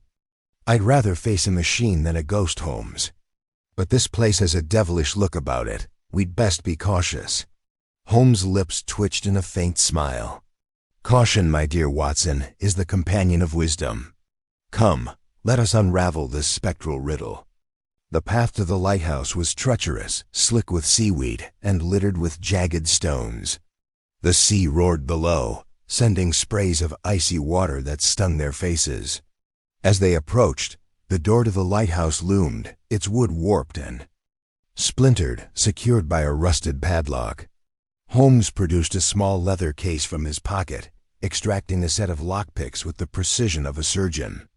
Within moments, the lock yielded with a groan, and the door creaked open, revealing a dark, musty interior. The air inside was thick with the scent of mildew and salt, and the faint drip of water echoed somewhere in the shadows. A spiral staircase of iron wound upward, its steps coated in a patina of rust. Holmes lit a small lantern, its glow casting flickering shadows that danced like specters on the damp stone walls. Watson followed, his revolver at the ready, every creak of the stairs amplifying the tension in his chest. Holmes, Watson whispered as they ascended, do you suppose this beacon is merely a clue to the next fragment, or something more?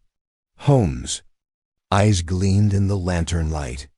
The map fragments are but pieces of a larger design, Watson. Redbeard was no ordinary pirate.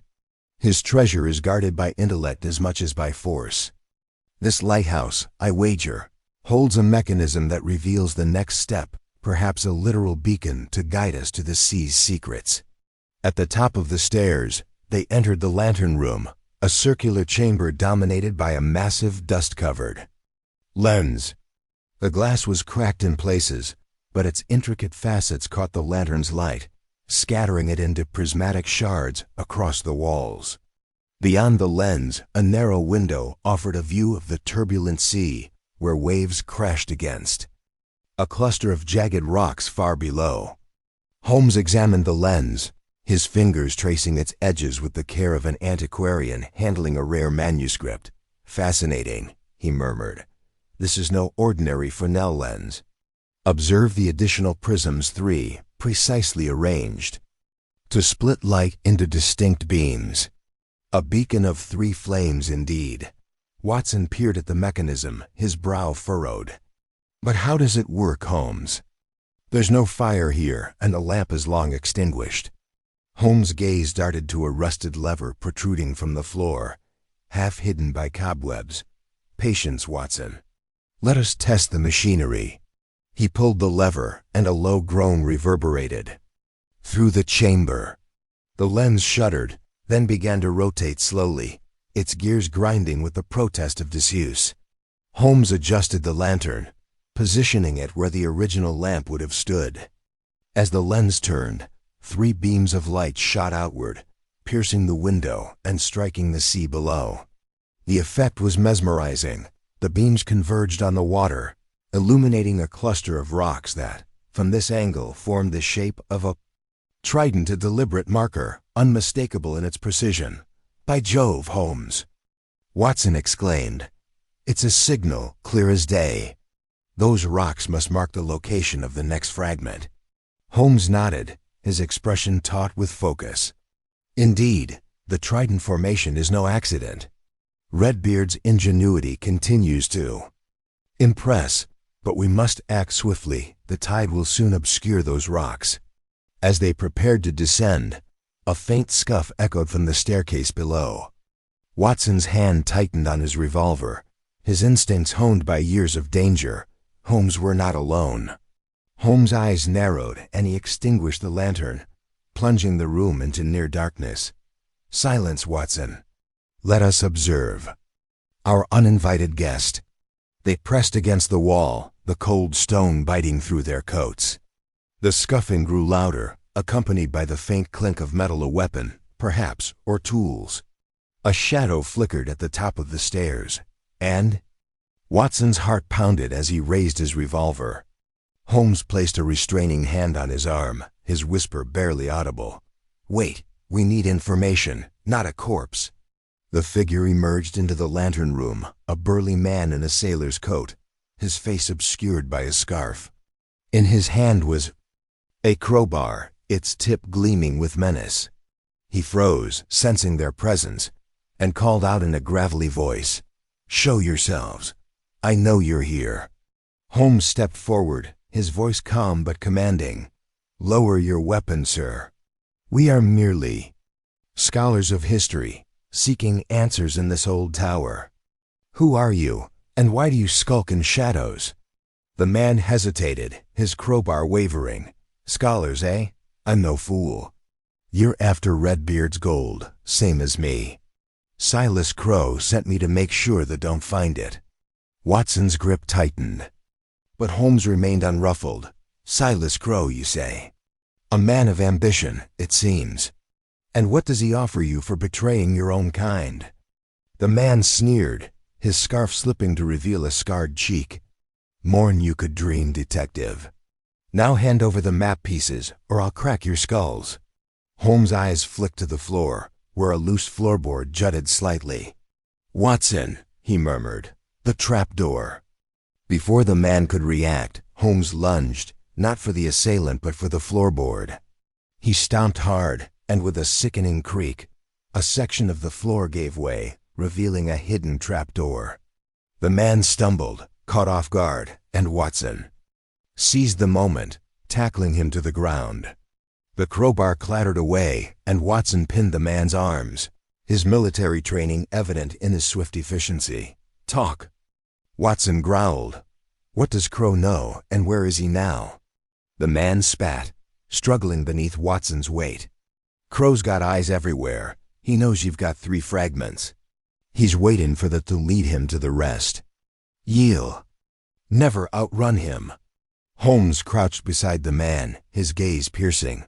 And yet, you are here alone. Crow trusts you little, it seems. Tell me, where does he hide? Speak, and you may yet avoid a cell in Dartmoor. The man's defiance faltered, his eyes darting nervously. He's in a camp near the cove. Got men watching the coast. That's all I know, I swear. Holmes straightened, satisfied. Bind him, Watson. We'll leave him for the local constabulary. Our priority is the Trident Rocks. Watson secured the man's wrists with a length of rope from his satchel, and they dragged him to a corner, ensuring he could not escape. As they descended the staircase, the storm outside intensified, thunder rumbling like cannon fire. The lighthouse groaned under the wind's assault, and Watson couldn't shake the feeling that the ghostly keeper's legend held a kernel of truth, not in spirits, but in the cunning traps left by Redbeard's hand. Chapter 7. The sunken wreck. The Cornish coast stretched before Sherlock Holmes and Dr. John Watson, a jagged line of cliffs and churning sea under a sky bruised with storm clouds. The wind howled, carrying the tang of salt and the distant cry of gulls. The duo stood at the edge of a rocky promontory, their boots slick with spray, peering into the roiling depths below. The lighthouse's beam from the previous night's adventure still lingered in their minds, its eerie projection revealing a submerged rock formation that matched the cryptic clues of the 3rd map fragment. That fragment, now tucked securely in Holmes' greatcoat, had spoken of a wreck where shadows sleep, and the coordinates pointed unmistakably to this turbulent stretch of sea. Holmes' sharp eyes scanned the horizon, his profile hawk-like against the gray tumult. "Watson," he said, his voice cutting through the wind, "the wreck of Captain Redbeard's ship lies beneath these waves. The map's symbols align with the rocks we saw last night. We must dive to retrieve what secrets it holds." Watson, his coat flapping like a tattered sail, adjusted his scarf and frowned. "Dive in this maelstrom? Holmes, the current looks fierce enough to drag a man to Davy Jones' locker. Surely there's another way." Holmes' lips twitched in a rare half-smile. "My dear Watson, the sea is a stern mistress, but she guards her treasures jealously. The 4th fragment, and perhaps more, awaits us. We've faced ambushes and smugglers. A bit of water shan't deter us now." Watson sighed, his practical nature warring with his loyalty. "Very well, but I insist on proper equipment. I've no wish to become fish food." Their preparations were swift but meticulous. At a nearby fishing village, Holmes bartered with a grizzled boatman named Jory Treacherous, whose weathered face bore the lines of a life spent battling the sea. For a handful of sovereigns and a promise of discretion, Jory provided a sturdy rowboat, 2 sets of diving gear crude but functional, with weighted belts and air hoses tethered to a hand-cranked pump, and a sealed lantern for underwater illumination. The boatman's eyes gleamed with curiosity, but Holmes' stern glance silenced any questions. As they rowed out, the sea grew more belligerent, waves slapping the boat's hull with petulant force. Jory manned the oars, his sinewy arms pulling with practiced rhythm, while Holmes studied the map fragment, its parchment edges curling in the damp air. Watson, ever the soldier, checked the diving gear, ensuring the hoses were secure and the weights balanced. The rock formation loomed ahead, a jagged silhouette barely visible through the spray, its shape uncannily like the skull depicted on the map. "There," Holmes pointed, his voice steady despite the boat's lurching. "The wreck should lie just beyond that outcrop where the current slows. Jory, hold us steady." The boatman grunted, anchoring the craft against the tide's pull. Holmes and Watson donned their diving suits, the heavy canvas chafing against their skin. The air pump, a cumbersome contraption, sat at Jory's feet, its crank ready to supply their lifelines. Watson tested the mouthpiece, grimacing at the metallic tang, while Holmes adjusted his goggles, his expression one of fierce concentration. "Ready, Watson?" Holmes asked, his voice muffled by the helmet.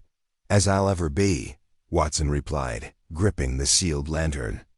"But if we're to drown, I'd prefer it be for something more substantial than a pirate's whim." Holmes chuckled, a rare sound swallowed by the wind. "Then let us find Redbeard's legacy and prove it no whim."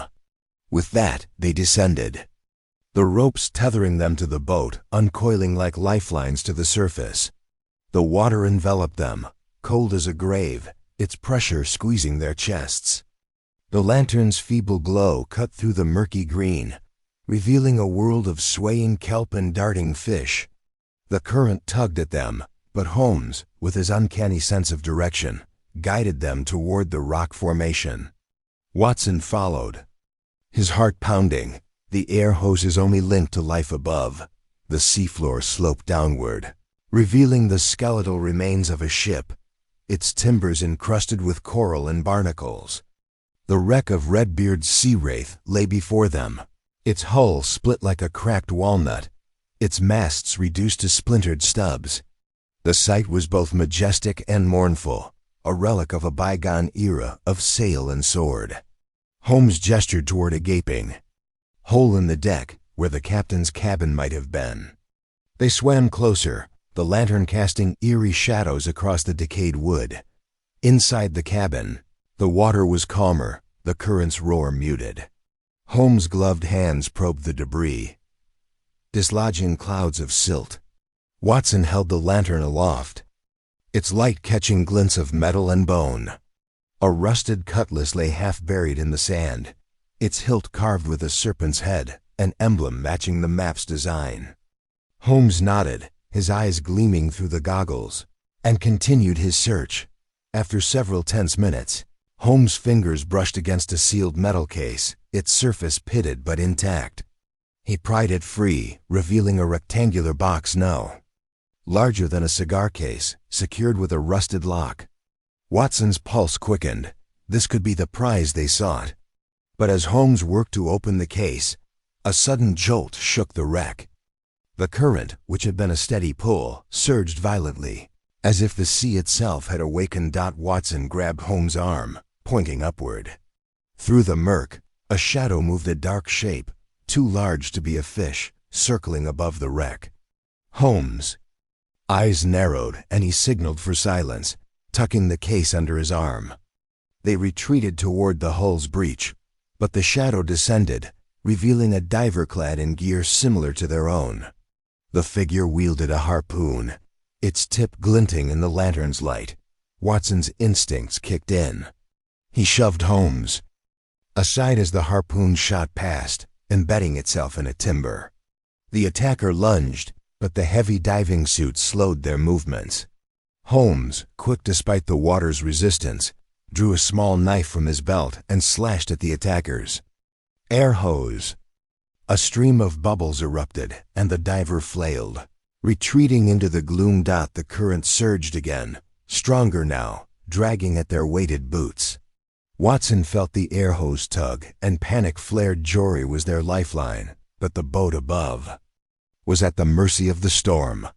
Holmes, clutching the case, pointed toward a narrow crevice in the wreck's hull. They squeezed through, the jagged wood scraping their suits, and emerged into open water. But the sea was no longer their only foe. Crevice led to a narrow underwater tunnel, its walls encrusted with phosphorescent algae that cast a ghostly glow. The current pushed them forward, the tunnel narrowing until Watson's shoulders brushed stone. Claustrophobia gnawed at him, but Holmes' steady presence kept him focused. The case, still clutched in Holmes' hands, seemed to pulse with promise. The fourth map fragment, perhaps the key to Redbeard's treasure. The tunnel widened into a small underwater chamber, where the current slackened. A stone slab, carved with the same serpent emblem, blocked their path. Holmes traced the carving, his fingers finding hidden grooves. With a grunt muffled by his helmet, he pressed a sequence of stones, and the slab groaned, sliding aside to reveal a small alcove. Inside lay a ruby-encrusted locket, its chain tangled in seaweed, and beside it, a wax-sealed parchment, the fourth map fragment. Watson's relief was short-lived. The tunnel trembled, silt raining from the ceiling. The current had shifted, now pulling them back toward the wreck. Holmes secured the locket and fragment in the metal case, gesturing urgently for the surface. They swam upward, the air hoses straining, but the tunnel's mouth was collapsing. Rocks tumbled, one grazing Watson's leg, pinning him briefly. Pain shot through his calf, but he gritted his teeth, refusing to falter. Holmes, with a strength belying his lean frame, hauled Watson free, and they kicked toward the light above. The sea fought them every inch, its cold fingers clawing at their limbs. Jory's boat bobbed above, a faint silhouette against the storm-tossed surface. They broke through, gasping as they tore off their helmets, the air sharp and sweet. Jory hauled them aboard, his face pale with worry. "Thought you were lost, gents," he muttered, cranking the pump to a stop. "Seas turned nasty worse'n I've seen in years." Holmes, drenched and shivering, clutched the metal case. "We've what we came for, Jory. Get us to shore." As the boat battled the waves, Watson examined his leg, the gash shallow, but stinging. Holmes opened the case, revealing the parchment and locket.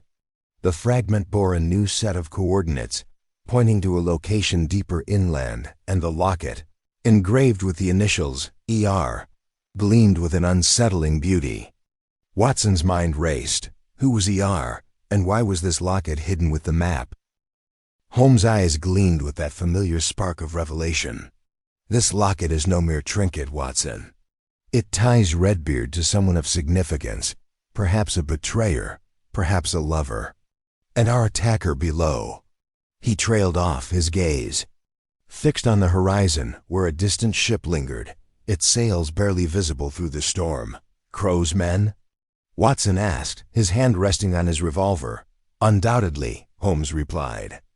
"Silas Crow is no mere treasure hunter. He's playing a deeper game, one we've yet to fully discern." The boat reached the shore, the cliffs looming like silent sentinels. Jory helped them unload, his silence heavy with unspoken questions. Holmes pressed another sovereign into his hand. "Speak of this to no one, Jory. The sea keeps its secrets, and so must you." As they trudged back to their lodgings, the storm began to abate, the sky clearing to reveal a crescent moon. Watson's leg ached, but his spirit was buoyed by their success. The fourth fragment and the locket were secure, but the mystery had deepened. Who was ER? Why had Crow's men risked the depths to stop them? And what lay at the coordinates now in their possession? Holmes, as if reading his thoughts, spoke softly. "The game is afoot, Watson. This locket is a key, and the map is nearly complete. But I sense we've stirred a hornet's nest. Crow will not rest, and neither shall we." They reached their inn, the warmth of the fire a stark contrast to the sea's chill. Holmes spread the fragments on a table, the locket glinting beside them. Watson poured 2 glasses of brandy, his hand steady despite the day's trials. "To Redbeard's secrets," he toasted, raising his glass. Holmes clinked his glass against Watson's, his eyes alight with the thrill of the chase. "And to the truth, Watson, always the truth." As they sipped, the fire crackled, casting shadows that danced like the ghosts of pirates long dead. The fourth fragment lay before them, its coordinates a promise of answers or peril. The night stretched on, and Watson knew that their adventure was far from over. Chapter 8. The Locket's Keeper. Fog lay thick over London, a gray shroud that clung to the cobblestones and muffled the clatter of hooves and the cries of street vendors. At 221B Baker Street, Sherlock Holmes sat cross-legged in his armchair, his eyes fixed on the ruby-encrusted locket retrieved from the sunken wreck of Captain Redbeard's ship. The fire in the hearth cast flickering shadows across its intricate engravings, the initials ER, gleaming like a cipher yet to be cracked. Dr. John Watson, nursing a brandy to ward off the chill of their recent underwater escapade, watched his friend with a mix of curiosity and exasperation. "Holmes," said Watson, setting his glass on the side table, "you've been staring at that locket for nigh on an hour. Have you divined its secrets, or are you merely practicing for the role of a statue?" Holmes' lips twitched, a rare hint of amusement. "Patience, Watson. This locket is no mere trinket. Its craftsmanship suggests wealth, yet its presence in a pirate's wreck implies a story far richer than gold. The initials ER are our key, but to what lock?" Watson leaned forward, his military bearing evident even in repose. "You suspect it belonged to Redbeard himself?" "Possibly," Holmes replied, turning the locket over in his long fingers. "But pirates seldom adorn their spoils with such personal flourishes. This was cherished, Watson, and not by a common sea dog. We must trace its origin, and quickly. Silas Crow is no fool. He'll be sniffing our trail." The mention of Crow, the shadowy rival treasure hunter, sent a shiver through Watson. Their encounters thus far, an ambush at the dockyard, a trap at the lighthouse, had proven Crow's cunning and ruthlessness. "Then what's our next move?" he asked. Holmes sprang to his feet, the locket clutched in his hand. "We return to London's heart, Watson. To the archives, the genealogists, and if need be, the drawing rooms of the gentry. This locket's story lies with its maker or its owner, and I wager we'll find both in the city's upper echelons." By noon, the duo was navigating the labyrinthine streets of Mayfair, where grand townhouses stood like sentinels of wealth.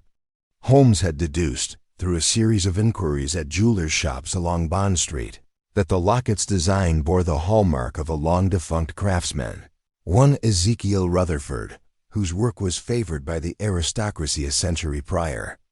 The initials ER suggested a connection to the Rutherford family, a once prominent lineage now faded into obscurity. Armed with this lead, Holmes had secured an address, the residence of Lady Eleanor Rutherford, the last surviving heir of the family, a reclusive widow living in a crumbling mansion on Grosvenor Square. The house loomed before them, its ivy-clad facade peeling like an old painting.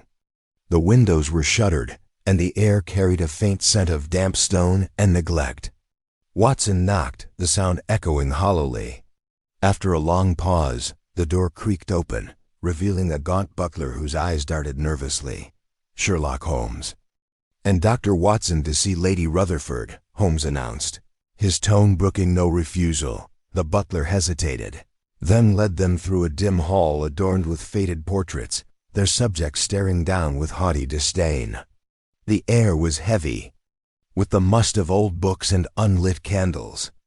They were ushered into a drawing room where Lady Eleanor Rutherford awaited, seated in a high-backed chair like a queen on a forgotten throne. She was an elderly woman, her silver hair pinned tightly, her face etched with lines that spoke of both grief and resolve. Her gray eyes, sharp as a hawk's, fixed on Holmes with unnerving intensity. "Mr. Holmes," she said, her voice low but commanding, "I am told you are a man who unravels secrets. What brings you to my door?" Holmes held up the locket, its rubies catching the faint light from a cracked window. "This Lady Rutherford, found in the wreck of a pirate ship, bearing the initials ER. We believe it connected to your family. Can you enlighten us?" Her expression flickered surprise, perhaps, or fear. She rose slowly, her silk gown rustling, and took the locket with trembling hands. This belonged to my great-grandfather, Edmund Rutherford. How came it to be in your possession?" Watson, sensing her distress, softened his tone. "We mean no intrusion, madam. We're tracing a map, one tied to the pirate Captain Redbeard. This locket was among his effects. Did your ancestor have dealings with such a man?" Lady Rutherford's gaze darkened. She returned to her chair, clutching the locket as if it were a talisman. "Edmund was a nobleman, but his heart was wild. He sailed with Redbeard in his youth, a disgrace my family buried. He vanished at sea, leaving only whispers of a treasure and a map. This locket was his gift to my great-grandmother before he turned pirate. I thought it lost forever." Holmes leaned forward, his eyes gleaming. "Did he leave anything else? Papers, journals, anything that might point to the map's final piece?" She hesitated, her fingers tightening on the locket. "There is a journal," she said at last. "Edmund's own, kept in secret. It speaks of his voyages, of Redbeard, and of a place where the map's heart lies, a monastery in Cornwall. But I warn you, Mr. Holmes, this quest is cursed. Those who seek Redbeard's treasure meet ill fates." Watson suppressed a shudder, but Holmes' expression remained unyielding. "We've faced worse than curses, Lady Rutherford. May we see this journal?" She rose, beckoning them to follow. They passed through a maze of corridors, the air growing colder, the portraits more severe. At last she unlocked a heavy oak door, revealing a small library, its shelves sagging under dusty tomes. From a locked drawer, she produced a leather-bound journal, its pages yellowed and brittle. "Take it," she said, her voice barely a whisper. "But beware. The past is cause." Holmes took the journal, his fingers brushing the cracked leather. "We are grateful, madam. We shall return it unharmed." As they turned to leave, a faint crackle broke the silence, the sound of breaking glass from downstairs. Watson's hand went to his revolver, and Holmes' eyes narrowed. Lady Rutherford froze, her face paling. "They found me," she whispered. "Who?" Holmes demanded, his voice sharp as a blade. Before she could answer, a shout echoed from below, followed by the crash of furniture. Holmes thrust the journal into Watson's hands. "Guard this, Watson. Stay with her." He darted toward the stairs, his silhouette vanishing into the gloom. Watson positioned himself at the library door, revolver drawn, shielding Lady Rutherford. The sounds of struggle grew louder, grunts, the scrape of steel, and then a guttural cry. Moments later, Holmes reappeared, his coat torn, a thin line of blood on his cheek. "3 men," he said, breathing heavily. "Crow's hirelings. They've set a fire in the east wing. We must leave now." Lady Rutherford gasped, clutching the locket. "They want the journal," she said. "They've been watching this house for weeks." Holmes seized her arm gently but firmly. "Come with us. We'll ensure your safety." They fled through a side passage, the acrid smell of smoke growing stronger. Outside, the fog had thickened, cloaking Grosvenor Square in a ghostly veil. Holmes led them to a waiting hansom cab, its driver startled but compliant under Holmes' commanding gaze. As they sped away, flames lit the windows of the Rutherford mansion, casting an eerie glow. In the cab, Lady Rutherford clutched the locket, her composure fraying. "Edmund wrote of a man like Crow," she said. "A shadow who dogged his every step. You must not let him claim the treasure, Mr. Holmes. It's not just gold, it's a legacy of blood." Holmes' eyes gleamed in the dim light. "Fear not, Lady Rutherford. Crow will find me a shadow far harder to shake." Watson opened the journal, its pages whispering secrets. A single line caught his eye, written in Edmund's spidery hand. "The map's heart lies where monks pray, beneath the stone of 3 crosses." He showed it to Holmes, whose lips curved into a grim smile. "To Cornwall, then," Holmes said. "The monastery awaits." The cab rattled on, the fog swallowing the city behind them. Watson gripped the journal, his heart pounding with the weight of their quest. Crow was close, too close, and the fire at the mansion was no accident. As the horses' hooves echoed through the night, Watson knew the game was far from over. The journey to Cornwall was a blur of clattering trains and sleepless nights. The journal a constant companion. Holmes pored over its pages, deciphering cryptic notes about Redbeard's voyages, his betrayals, and the treasure's hiding place. Lady Rutherford, under the protection of a trusted friend in London, had entrusted them with her ancestor's legacy.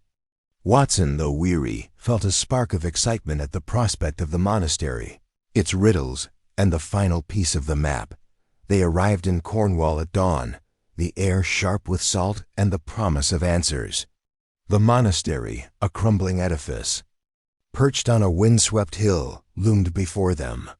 Its stone walls, weathered by centuries, seemed to guard secrets older than Redbeard himself. As they approached, a bell tolled, its mournful note echoing across the cliffs. Holmes paused at the gate, his eyes scanning the horizon. "Crow will not be far behind," he said. "We must be swift, Watson, and cleverer than ever." Watson nodded, the journal heavy in his coat. The locket, now in Holmes' possession, gleamed faintly, a reminder of the stakes. Together, they stepped into the monastery's shadow, ready to unravel the next thread in the puzzle of the lost pirate's map. Chapter 9. The Monastery's Riddle. Cornish wind howled across the rugged cliffs, carrying the scent of salt and damp earth. As Sherlock Holmes and Dr. John Watson approached the ancient monastery of St. Piran's, the structure loomed against the bruised sky, its weathered stones clinging to the edge of a precipice like a sentinel guarding secrets older than time. The journey from London had been arduous, with the final leg on a rickety cart through muddy lanes, but Holmes' eyes gleamed with the fire of a puzzle yet unsolved. Watson, though weary, felt the familiar stir of anticipation, his hand resting on the revolver in his coat pocket, a precaution born of their recent perils. The monastery, half ruined and shrouded in ivy, seemed to pulse with an eerie vitality. Its arched windows, like hollow eyes, stared down at the duo as they stepped onto the uneven flagstones of the courtyard. The journal from Lady Eleanor Rutherford, its pages brittle with age, had led them here, hinting that the final fragment of Captain Redbeard's map lay hidden within these sacred walls. Yet, as they crossed the threshold, a chill unrelated to the wind settled over Watson. The monk's warning, whispered in the village in the previous night, echoed in his mind. "Beware the curse of Redbeard's gold, for it claims those who seek it." Holmes, unperturbed by superstition, adjusted his deerstalker and scanned the courtyard. "Observe, Watson," he said, his voice low but sharp. "The stones here are uneven, not from neglect but by design. A pattern, perhaps, or a test." He knelt, tracing a finger along a cracked slab. "This monastery is no mere ruin. It is a vault, and we are about to unlock its secrets." Watson nodded, though his gaze darted to the shadows. The ambushes in London, the smugglers in Cornwall, and the near drowning at the wrecked ship had left him wary. "Do you think Crow's men are already here?" he asked, referring to Silas Crow, the ruthless treasure hunter who had dogged their steps since the dockyard. Holmes' lips twitched in a faint smile. "If they are, they'll find us less accommodating than they expect. Come, the journal mentioned a riddle of stone and shadow. Let us find it." They entered the monastery's nave, where the air was thick with the scent of mildew and ancient incense. The roof had long since crumbled, leaving the interior open to the elements, and the faint drip of water echoed from somewhere deep within. Faded frescoes adorned the walls, depicting saints and sinners in a dance of judgment, their colors muted but strangely vivid in the slanted light. At the far end, a stone altar stood, its surface carved with intricate knots and symbols that seemed to writhe under scrutiny. Holmes approached the altar, his eyes narrowing. The journal spoke of a guardian of stone who holds the key. This must be it. He ran his fingers over the carvings, pausing at a circular indentation. "A mechanism, Watson." The monks of St. Piran's were no strangers to secrecy. "This altar is the first lock." Watson leaned closer, noticing the faint inscription in Latin, "Lux in tenebris, veritas in umbris." He translated aloud, "Light in darkness, truth in shadows." His brow furrowed. "Another cipher?" "Precisely," Holmes replied, pulling a small lantern from his satchel. He lit it, casting a warm glow across the altar. The light revealed a series of grooves, each leading to a different symbol, a cross, a crescent moon, a star, and a serpent. A puzzle requiring alignment. The journal mentioned Redbeard's map was guarded by 3 truths. We must select the correct symbols in sequence. Watson frowned, his practical mind grappling with the abstract. But which ones? There are dozens of combinations. Holmes' gaze flicked to the frescoes. The walls tell a story. Look there. He pointed to a panel depicting a saint holding a cross, bathed in moonlight, with a serpent coiled at his feet. The cross for faith, the crescent for the heavens, the serpent for wisdom. These are the 3 truths. With careful precision, Holmes pressed the symbols in order. Cross, crescent, serpent. A low grinding sound filled the nave as the altar shuddered, revealing a hidden compartment beneath.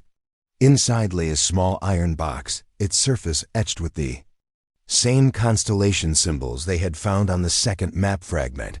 "Well done, Holmes," Watson exclaimed, though his relief was short-lived. A faint scuffle echoed from the cloister beyond, and he gripped his revolver. "We're not alone." Holmes pocketed the box and motioned for silence. They crept toward the sound, navigating a crumbling corridor lined with alcoves. Each alcove held a statue of a monk, their stone faces frozen in expressions of solemnity or sorrow. At the corridor's end, a spiral staircase descended into darkness, and the scuffle grew louder. Boots on stone, muffled voices. Holmes pressed himself against the wall, signaling Watson to do the same. Peering around the corner, they saw 2 figures in rough cloaks, their faces obscured by hoods. One held a lantern, the other a crowbar, prying at a stone slab in the floor. "Crow's men," Holmes whispered. "They lack subtlety, but not persistence. We'll let them do the work, then intervene." Watson's jaw tightened. "And if they find the fragment first?" "They won't," Holmes said confidently. "They're looking in the wrong place." The journal was clear. The final fragment is in a vault, not a floor slab. Their efforts will distract them. The men grunted as the slab gave way, revealing a shallow recess filled with nothing but dust and cobwebs. One cursed loudly, his voice carrying a thick Cornish accent. "Crow'll have our hides for this. He swore it was here." Holmes seized the moment, stepping into the light with an air of casual authority. "Gentlemen, your employer's intelligence is as flawed as your methods. I suggest you leave before you embarrass yourselves further." The men spun around, startled. The one with the crowbar lunged, but Watson was faster, firing a warning shot that echoed through the corridor. The bullet chipped the wall, and the men froze. "Drop it," Watson growled, his aim steady. The crowbar clattered to the ground. Holmes stepped forward, his voice calm but commanding. "Tell Mr. Crow that Sherlock Holmes sends his regards, and inform him that the game is nearly over." The men fled, their footsteps fading into the night. Watson lowered his revolver, his heart pounding. That was reckless, Holmes. What if they'd been armed? Then we'd have had a more interesting evening, Holmes replied, already examining the iron box. He produced a set of lockpicks and set to work, his fingers moving with the precision of a surgeon. Within moments, the box clicked open, revealing a parchment fragment adorned with angular lines and a single coordinate, 5007N. 542. "The final piece," Holmes said, his eyes alight. "This completes the map. The island lies off the Cornish coast, precisely where Professor Langley predicted." Watson peered at the fragment, its edges worn but legible. "And the curse?" "The monk in the village was adamant Redbeard's treasure brings doom to those who seek it." Holmes scoffed, folding the parchment carefully. "Curses are the inventions of fearful minds, Watson. The only danger we face is human greed, and we've already met its emissaries." They returned to the nave, where the storm outside had intensified, rattling the monastery's ancient bones. Holmes spread the 4 map fragments on the altar, aligning them like pieces of a jigsaw. The constellation symbols, the coordinates, and the cryptic lines formed a complete image, A jagged island shaped like a crescent, with a cave marked at its heart. There, Holmes said, tracing the outline. Our destination. We'll need a ship, provisions, and a crew we can trust. Crow will not relent, and we must be prepared for his next move. As they prepared to leave, a soft voice interrupted them. You seek Redbeard's gold, do you not? An elderly monk, his face lined like the parchment, emerged from the shadows. His robes were patched, and his eyes held a knowing glint. Chapter 9. The Monastery's Riddle. Cornish wind howled across the rugged cliffs, carrying the scent of salt and damp earth. As Sherlock Holmes and Dr. John Watson approached the ancient monastery of St. Piran's, the structure loomed against the bruised sky, its weathered stones clinging to the edge of a precipice like a sentinel guarding secrets older than time. The journey from London had been arduous, with the final leg on a rickety cart through muddy lanes, but Holmes' eyes gleamed with the fire of a puzzle yet unsolved. Watson, though weary, felt the familiar stir of anticipation, his hand resting on the revolver in his coat pocket, a precaution born of their recent perils. The monastery, half ruined and shrouded in ivy, seemed to pulse with an eerie vitality. Its arched windows, like hollow eyes, stared down at the duo as they stepped onto the uneven flagstones of the courtyard. The journal from Lady Eleanor Rutherford, its pages brittle with age, had led them here, hinting that the final fragment of Captain Redbeard's map lay hidden within these sacred walls. Yet, as they crossed the threshold, a chill unrelated to the wind settled over Watson. The monk's warning, whispered in the village in the previous night, echoed in his mind. Beware the curse of Redbeard's gold, for it claims those who seek it. Holmes, unperturbed by superstition, adjusted his deerstalker and scanned the courtyard. Observe, Watson, he said, his voice low but sharp. The stones here are uneven, not from neglect but by design. A pattern, perhaps, or a test. He knelt, tracing a finger along a cracked slab. This monastery is no mere ruin. It is a vault, and we are about to unlock its secrets. Watson nodded, though his gaze darted to the shadows. The ambushes in London, the smugglers in Cornwall, and the near drowning at the wrecked ship had left him wary. Do you think Crow's men are already here? He asked, referring to Silas Crow, the ruthless treasure hunter who had dogged their steps since the dockyard. Holmes' lips twitched in a faint smile. If they are, they'll find us less accommodating than they expect. Come, the journal mentioned a riddle of stone and shadow. Let us find it.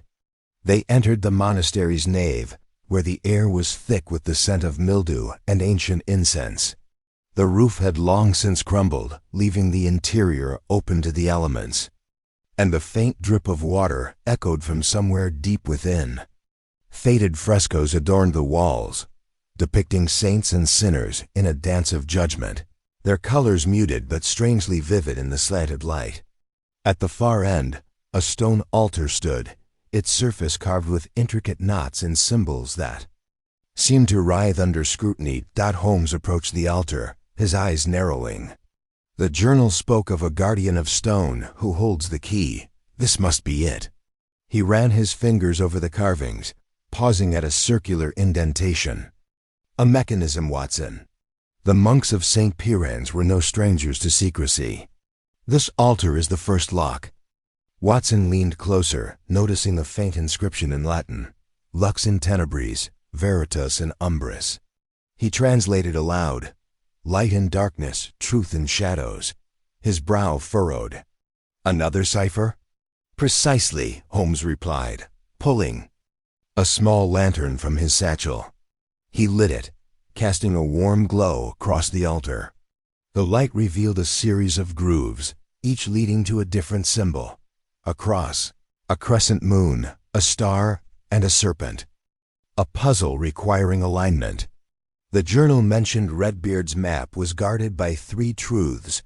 We must select the correct symbols in sequence. Watson frowned, his practical mind grappling with the abstract. But which ones? There are dozens of combinations. Holmes' gaze flicked to the frescoes. The walls tell a story. Look there. He pointed to a panel depicting a saint holding a cross, bathed in moonlight, with a serpent coiled at his feet. The cross for faith, the crescent for the heavens, the serpent for wisdom. These are the three truths. With careful precision, Holmes pressed the symbols in order. Cross, crescent, serpent. A low grinding sound filled the nave as the altar shuddered, revealing a hidden compartment beneath. Inside lay a small iron box, its surface etched with the same constellation symbols they had found on the second map fragment. "Well done, Holmes," Watson exclaimed, though his relief was short-lived. A faint scuffle echoed from the cloister beyond, and he gripped his revolver. "We're not alone." Holmes pocketed the box and motioned for silence.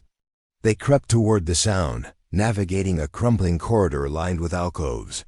Each alcove held a statue of a monk, their stone faces frozen in expressions of solemnity or sorrow.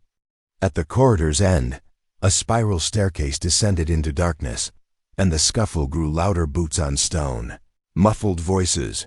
Holmes pressed himself against the wall, signaling Watson to do the same. Peering around the corner, they saw two figures in rough cloaks, their faces obscured by hoods. One held a lantern, the other a crowbar, prying at a stone slab in the floor. "Crow's men," Holmes whispered. "They lack subtlety, but not persistence. We'll let them do the work, then intervene." Watson's jaw tightened. "And if they find the fragment first?" "They won't," Holmes said confidently. "They're looking in the wrong place." The journal was clear. The final fragment is in a vault, not a floor slab. Their efforts will distract them. The men grunted as the slab gave way, revealing a shallow recess filled with nothing but dust and cobwebs. One cursed loudly, his voice carrying a thick Cornish accent. "Crow'll have our hides for this. He swore it was here." Holmes seized the moment, stepping into the light with an air of casual authority. "Gentlemen, your employer's intelligence is as flawed as your methods. I suggest you leave before you embarrass yourselves further." The men spun around, startled. The one with the crowbar lunged, but Watson was faster, firing a warning shot that echoed through the corridor. The bullet chipped the wall, and the men froze. "Drop it," Watson growled, his aim steady. The crowbar clattered to the ground. Holmes stepped forward, his voice calm but commanding. "Tell Mr. Crow that Sherlock Holmes sends his regards, and inform him that the game is nearly over." The men fled, their footsteps fading into the night. Watson lowered his revolver, his heart pounding. "That was reckless, Holmes. What if they'd been armed? Then we'd have had a more interesting evening," Holmes replied, already examining the iron box. He produced a set of lockpicks and set to work, his fingers moving with the precision of a surgeon. Within moments, the box clicked open, revealing a parchment fragment adorned with angular lines and a single coordinate, 5007N. 542. "The final piece," Holmes said, his eyes alight. "This completes the map. The island lies off the Cornish coast, precisely where Professor Langley predicted." Watson peered at the fragment, its edges worn but legible. "And the curse?" "The monk in the village was adamant Redbeard's treasure brings doom to those who seek it." Holmes scoffed, folding the parchment carefully. "Curses are the inventions of fearful minds, Watson. The only danger we face is human greed, and we've already met its emissaries." They returned to the nave, where the storm outside had intensified, rattling the monastery's ancient bones. Holmes spread the 4 map fragments on the altar, aligning them like pieces of a jigsaw. The constellation symbols, the coordinates, and the cryptic lines formed a complete image, a jagged island shaped like a crescent, with a cave marked at its heart. "There," Holmes said, tracing the outline. "Our destination. We'll need a ship, provisions, and a crew we can trust. Crow will not relent, and we must be prepared for his next move." As they prepared to leave, a soft voice interrupted them. "You seek Redbeard's gold. do you not? An elderly monk, his face lined like the parchment, emerged from the shadows. His robes were patched, and his eyes held a knowing glint. Chapter 10. The traitor revealed. The salt-laden wind whipped across the deck of the Sea Wraith, a weathered schooner Holmes had chartered from a grizzled Cornish fisherman. The vessel creaked under the strain of a restless sea, its timbers groaning, as if protesting the journey ahead. Sherlock Holmes stood at the bow, his sharp eyes fixed on the horizon, where a faint smudge of land shimmered in the dawn's haze. Dr. John Watson, ever the steadfast companion, leaned against the rail nearby, his overcoat flapping like a tattered flag. The air was thick with the tang of brine and the promise of danger, for the island holding Redbeard's treasure lay just beyond the next swell, a prize that had already cost blood and betrayal. Holmes had pieced together the map's final coordinates. At the Cornish monastery, the culmination of riddles and fragments that had led them from London's fog-choked docks to this perilous voyage. The crew, a motley assembly of sailors hardened by years at sea, moved with practiced efficiency, their faces etched with suspicion and greed. Watson, his revolver tucked discreetly beneath his coat, watched them closely. "Holmes," he murmured, keeping his voice low, "these men are loyal to coin, not to us. I don't like the way they whisper when we're not looking." Holmes' lips twitched into a faint smile, though his gaze remained on the sea. "Suspicion is a sailor's currency, Watson. They sense the treasure's nearness, and it makes them restless. Keep your wits sharp and your powder dry." His tone was calm, but his fingers drummed lightly on the rail, a rare sign of anticipation. The Sea Wraith cut through the waves, its sails taut against a sky bruised with clouds. Captain Elias Thorne, a barrel-chested man with a salt-crusted beard, barked orders from the helm. His eyes, small and shrewd, darted toward Holmes and Watson more often than necessary. Holmes had chosen Thorne for his reputation as a skilled navigator, but Watson's unease grew with every sidelong glance. The crew's murmurs had intensified since they'd left the monastery, and Watson caught snatches of words treasure. Crow, cutthroats that set his nerves on edge. As noon approached, the island emerged fully from the mist, a jagged silhouette of cliffs and jungle that seemed to pulse with menace.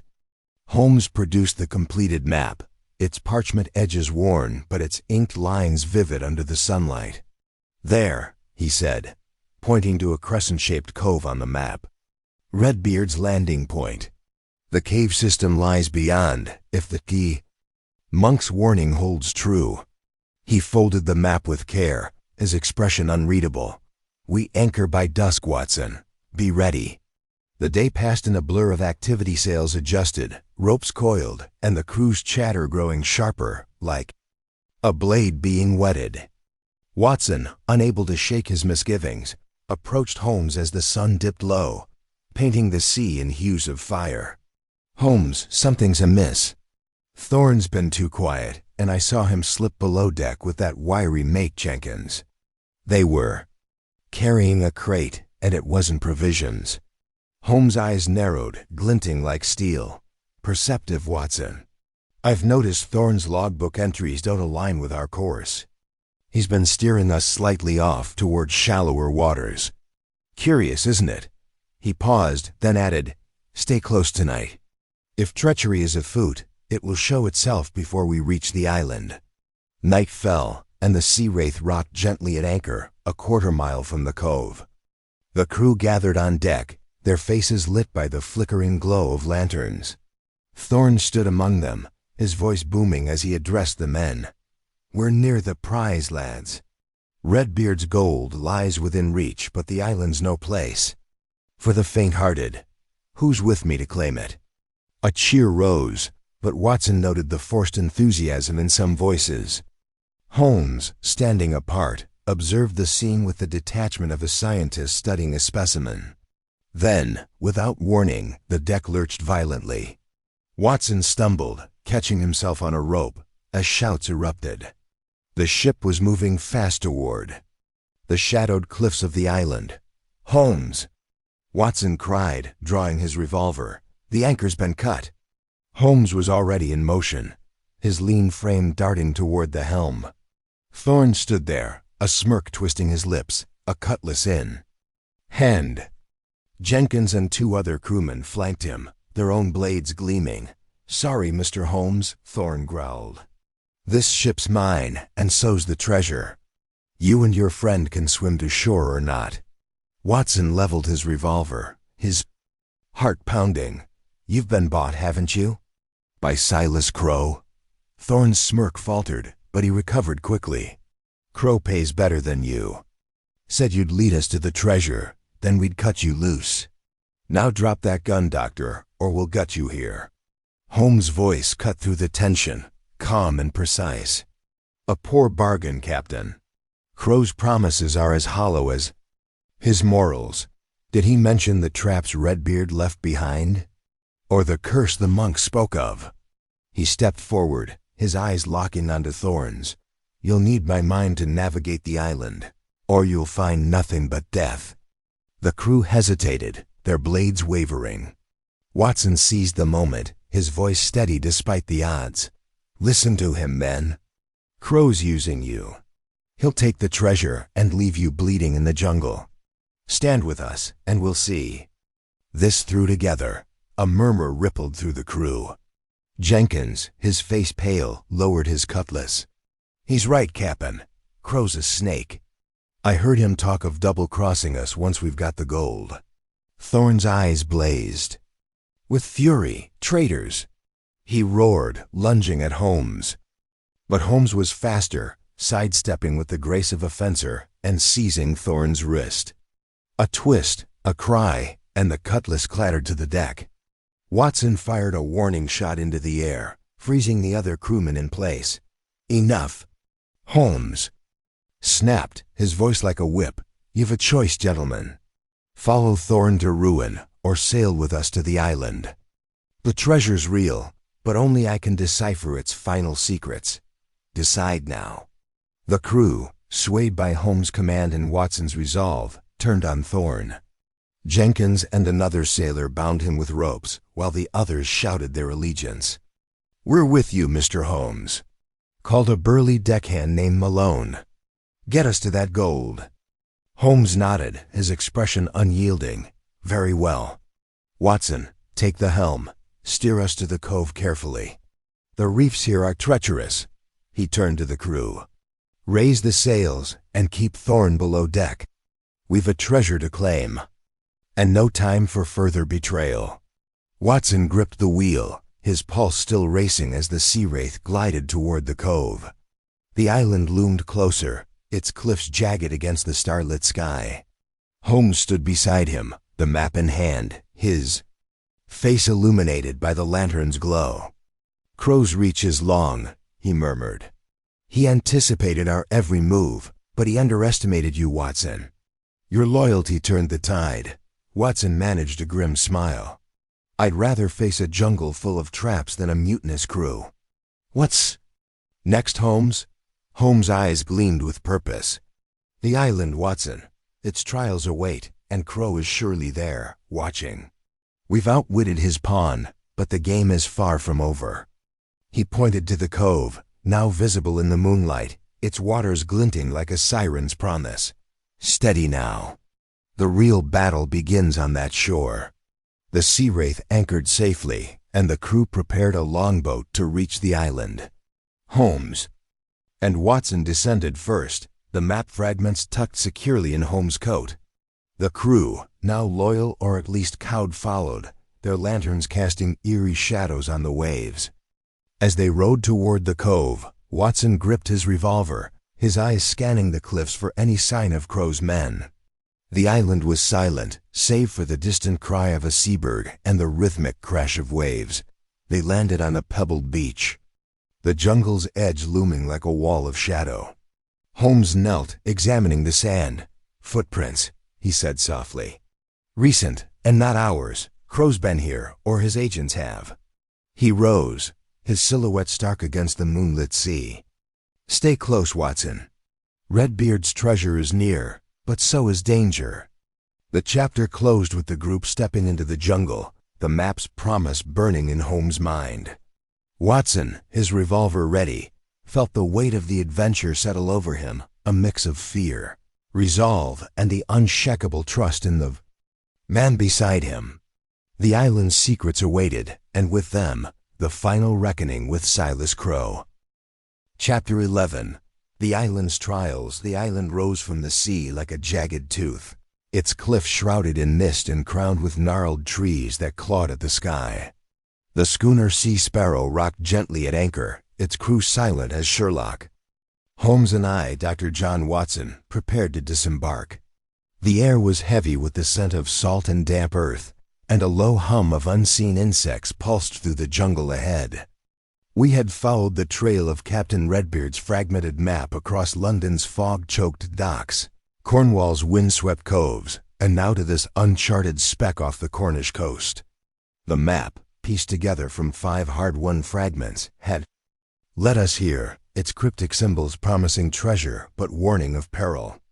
Holmes' eyes gleamed with the fire of a man possessed by a puzzle. While I gripped my revolver, my nerves taut as a bowstring. "Watson," Holmes said, adjusting his deerstalker against the spray, "mark the terrain. This island is no mere wilderness, it's a gauntlet, designed to protect Redbeard's horde. We must tread lightly, lest we trigger what our pirate friend left behind." I nodded, scanning the shore. The beach was a narrow strip of black sand, littered with driftwood and the bones of long-dead fish. Beyond it, the jungle loomed, a tangle of vines and shadows that seemed to pulse with malice.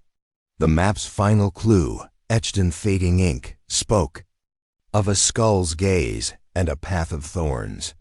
Holmes had deduced it referred to a cave system, but the route was unclear, and Captain Harrow's tales of a curse lingered in my mind.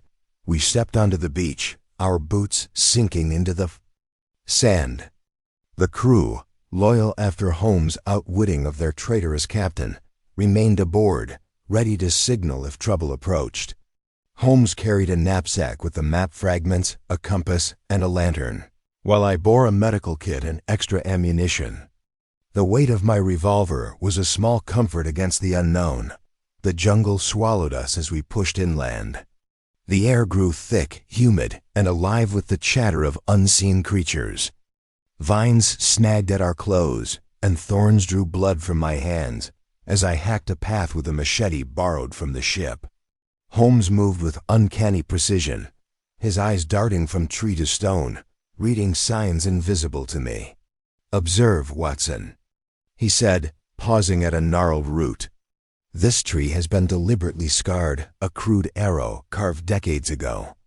Redbeard's handiwork, no doubt." I squinted at the faint mark, marveling at his perception. "Leading us where?" "To the skull," he replied, his voice low. "The map suggests a rock formation, likely a landmark. But pirates were not.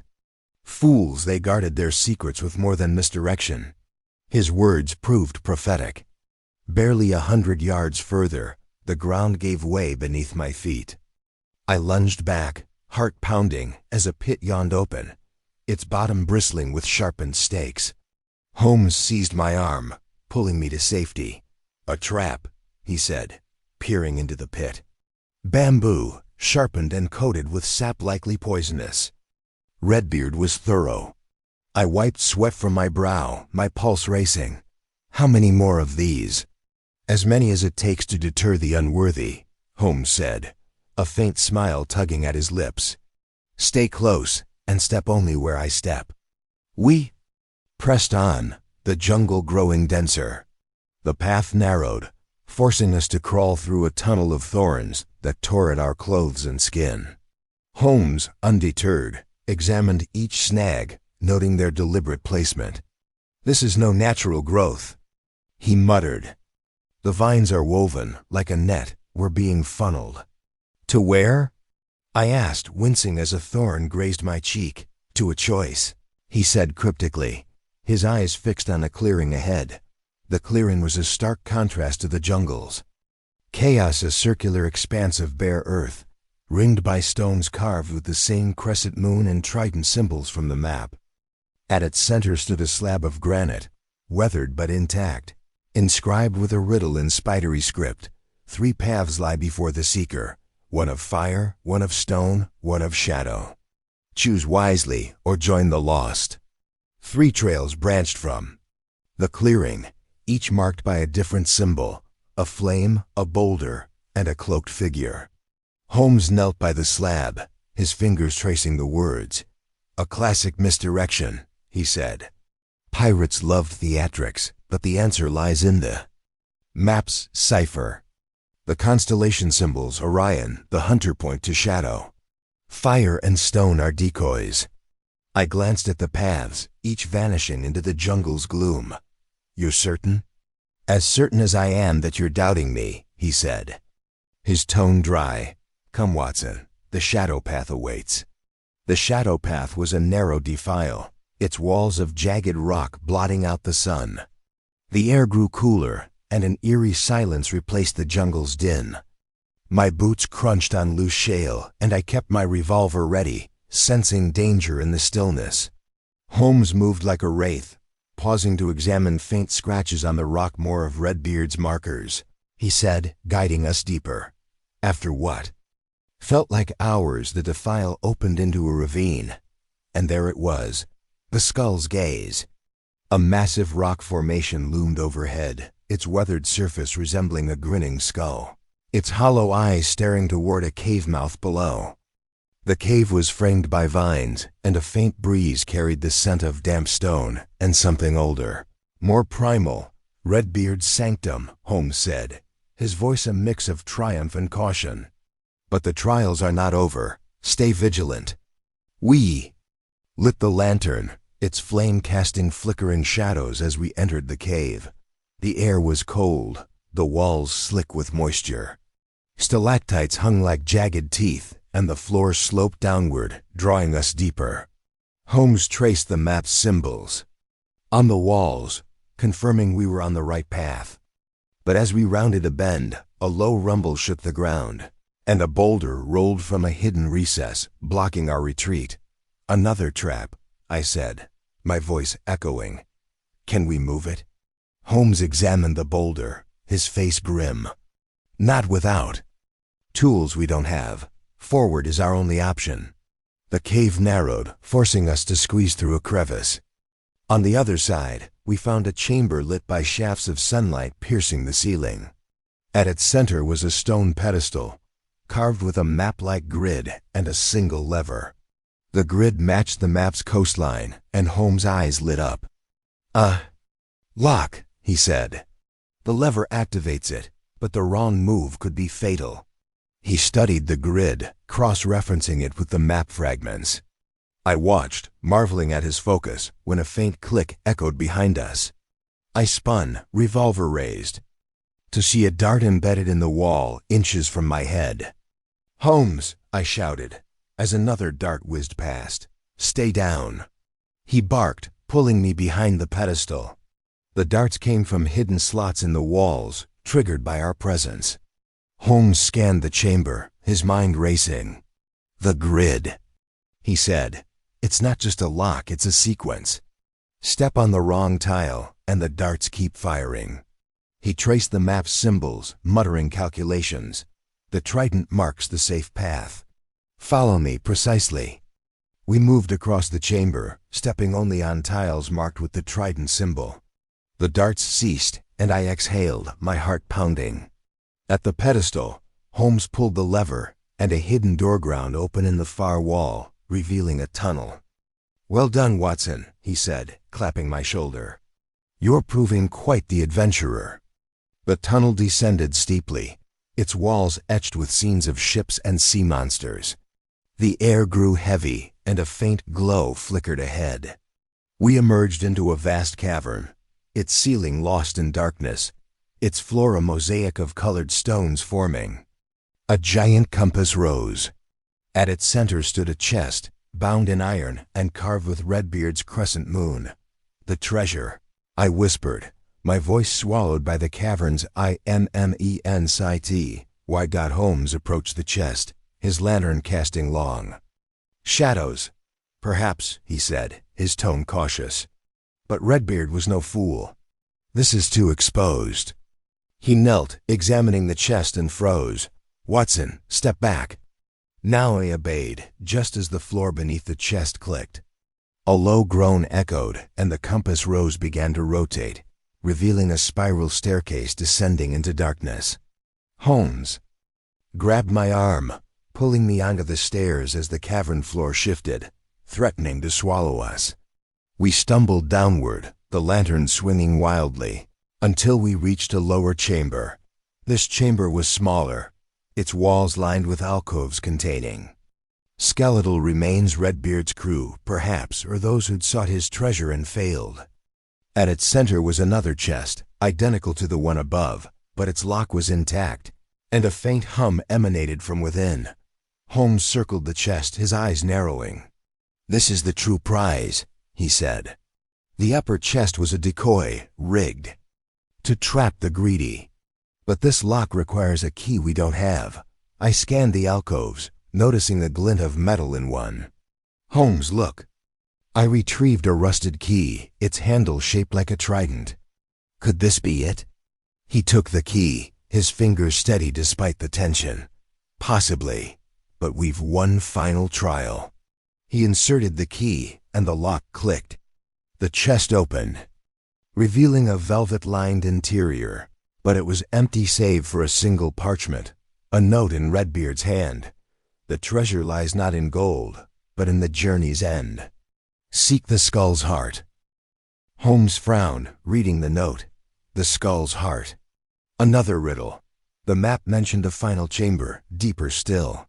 Before we could move, a shadow flickered at the tunnel's entrance. A figure emerged, Silas Crowe, his face twisted with greed, a pistol in his hand. "Well done, Holmes," he sneered. "You've led me straight to it. Hand over the map, and I might let you live." Holmes stepped forward, his voice calm. "Crowe, your timing is impeccable, but your ambition is flawed. The chest is empty, and the true treasure lies beyond. Shoot us, and you'll never solve the final riddle." Crowe hesitated, his eyes darting to the chest. I tightened my grip on my revolver, ready to act, but Holmes raised a hand, signaling patience. "Join us, Crowe," he said, his tone almost genial. "Or wander this island alone, lost in Redbeard's maze." Crowe's lip curled, but he lowered his pistol. "Lead on, Holmes. But I'm watching you." The chapter closed with us descending another staircase, Crowe's presence a constant threat. The air grew colder, the walls tighter, and the promise of Redbeard's treasure hung like a specter before us. Holmes' mind was a beacon in the dark, and I clung to his certainty, knowing the island's trials were far from over. The caverns' depths awaited, and with Crowe at our backs, the stakes had never been higher. I glanced at Holmes, his face a mask of determination, and steeled myself for what lay ahead. The skull's heart beckoned, and with it, the culmination of our perilous quest. Chapter 12. The Treasure's Guardian. The cavern beneath the island's jagged heart pulsed with an eerie stillness, its air heavy with the scent of damp stone and ancient secrets. Sherlock Holmes and Dr. John Watson stood at the threshold of a vast chamber, their lantern casting trembling shadows across a scene that seemed torn from the pages of a pirate's fevered dream. Before them lay the fabled treasure of Captain Redbeard, a hoard of gold coins spilling from splintered chests, emeralds and sapphires glinting like fallen stars, and silver goblets encrusted with barnacles, as if the sea itself had tried to claim them. The cavern's walls, carved with crude skulls and crossed cutlasses, gleamed faintly with veins of quartz, amplifying the treasure's radiance. Holmes' eyes, sharp as ever, swept the chamber with a mixture of awe and calculation. "Magnificent," he murmured, his voice barely above a whisper. "Redbeard's legacy, preserved for centuries beneath this forsaken rock. But observe, Watson, the true puzzle lies not in the treasure, but in what guards it." Watson, his Revolvers still warm from their harrowing journey through the island's booby-trapped paths followed Holmes' gaze. At the far end of the cavern, a massive stone slab loomed, its surface etched with a labyrinth of grooves and symbols that matched the fragments of the pirate's map they had painstakingly collected. The slab blocked what appeared to be the only exit, its weight and intricacy suggesting it was no mere barrier but a final test. Above it, a single phrase was carved in jagged letters. "Only the worthy shall pass." "Holmes," Watson said, his voice taut with unease, "this feels like a trap. We've faced collapsing tunnels, poisoned darts, and now this. What's to stop that slab from crushing us the moment we touch it?" Holmes' lips twitched into a faint smile, though his eyes remained fixed on the slab. "Patience, my dear." Watson, Redbeard was no mere brigand. He was a master of deception, a man who wove riddles into every step of his legacy. "This slab is the final lock, and our map fragments are the key. But we must proceed with care. Our adversary is not far behind." Watson's grip tightened on his revolver at the mention of Silas Crow, the ruthless treasure hunter who had dogged their every step. Crow's shadow had loomed over their journey since London, his hired thugs ambushing them at the docks, his spies trailing them to Cornwall, and his sabotage nearly costing them their lives in the monastery. Now on this remote island, with Redbeard's treasure within reach, Watson felt the weight of Crow's unseen presence like a storm cloud on the horizon. Holmes knelt before the slab, his long fingers tracing the grooves. The map fragments, carefully pieced together after their perilous adventures, lay spread on the cavern floor beside him.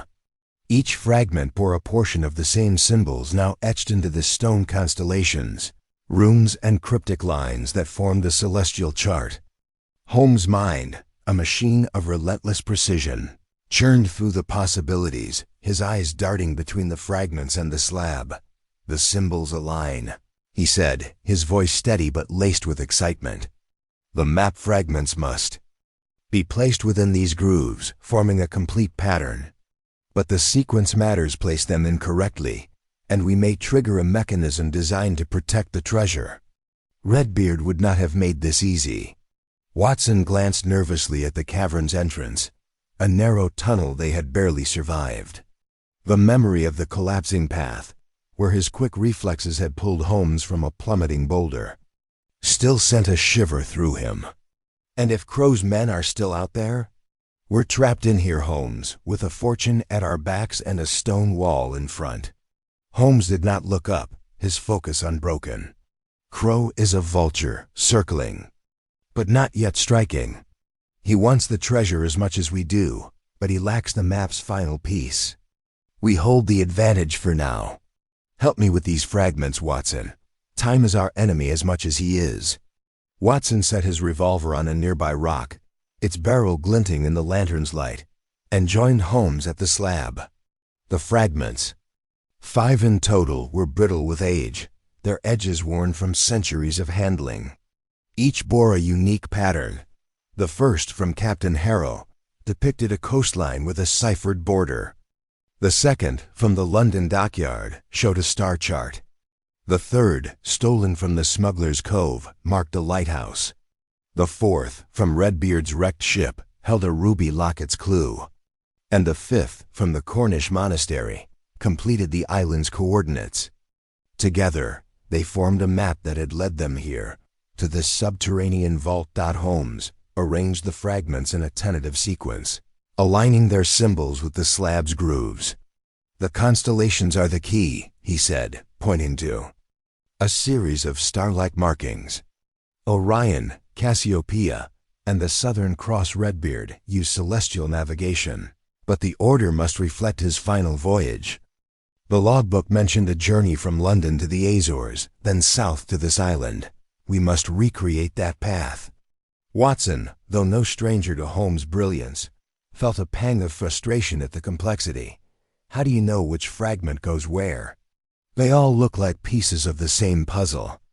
Holmes' eyes gleamed with that familiar spark of discovery. "They are, but each fragment corresponds to a stage of Redbeard's journey. The dockyard fragment, with its star chart, represents the starting point London. The lighthouse fragment marks the Cornish coast, a waypoint. The monastery fragment gives the island's coordinates, the destination. The others fill the gaps. Watch. He placed the dockyard fragment into a groove shaped like a crescent moon, its stars aligning perfectly with the slab's etchings. A faint click echoed through the cavern, and a section of the stone shifted slightly, revealing a deeper recess. Watson's heart quickened. "It's working, Holmes. Keep going."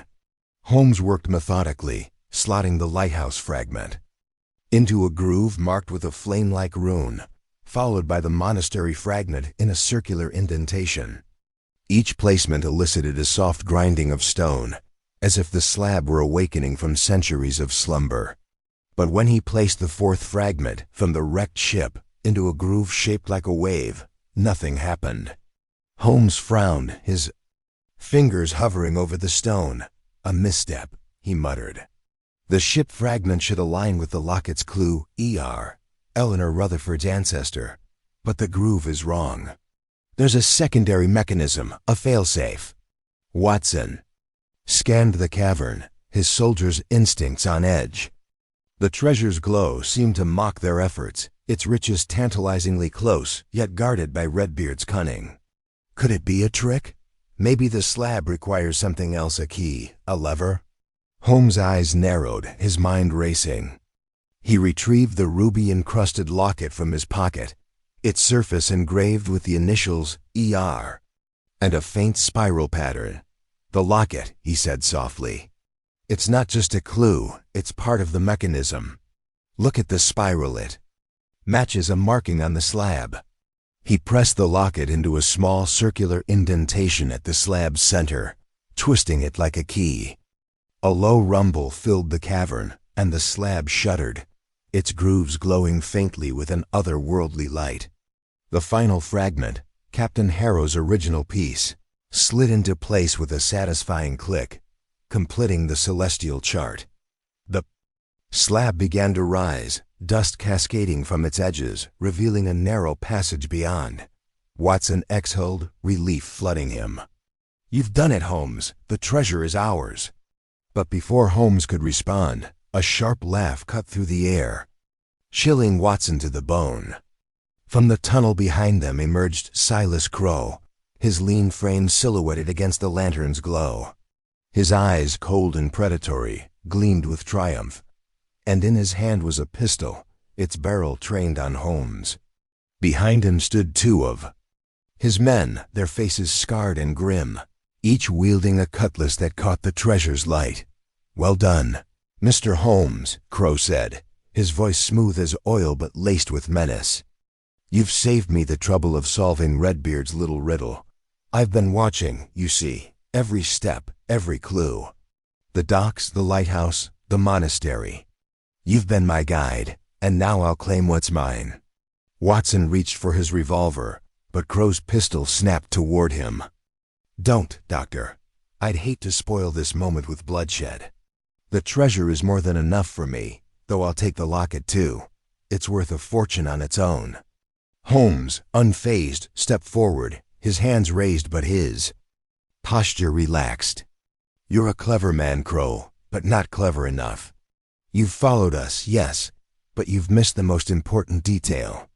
Redbeard's treasure is not merely gold and jewels. It's a trap for the greedy." Crowe's smile faltered, his eyes narrowing. "A trap? Don't play games, Holmes. I've seen the hoard. It's real." "Oh, it's real," Holmes said, his voice calm but edged with steel. "But did you notice the carvings on the walls? The skulls, the cutlasses, they're not decoration. They're warnings. This cavern is rigged to collapse if the treasure is disturbed without disarming the final mechanism. You've seen the traps we've faced. Do you think Redbeard would leave his fortune unguarded?" Crowe hesitated, his pistol wavering. Watson seized the moment, diving for his revolver and firing a shot that grazed one of Crowe's men, sending him staggering. Holmes lunged forward, tackling Crow to the ground, the pistol skittering across the cavern floor. The second henchman swung his cutlass, but Watson parried with a broken crate. The wood splintering under the blow, the cavern erupted into chaos, the clash of steel and shouts echoing off the stone walls.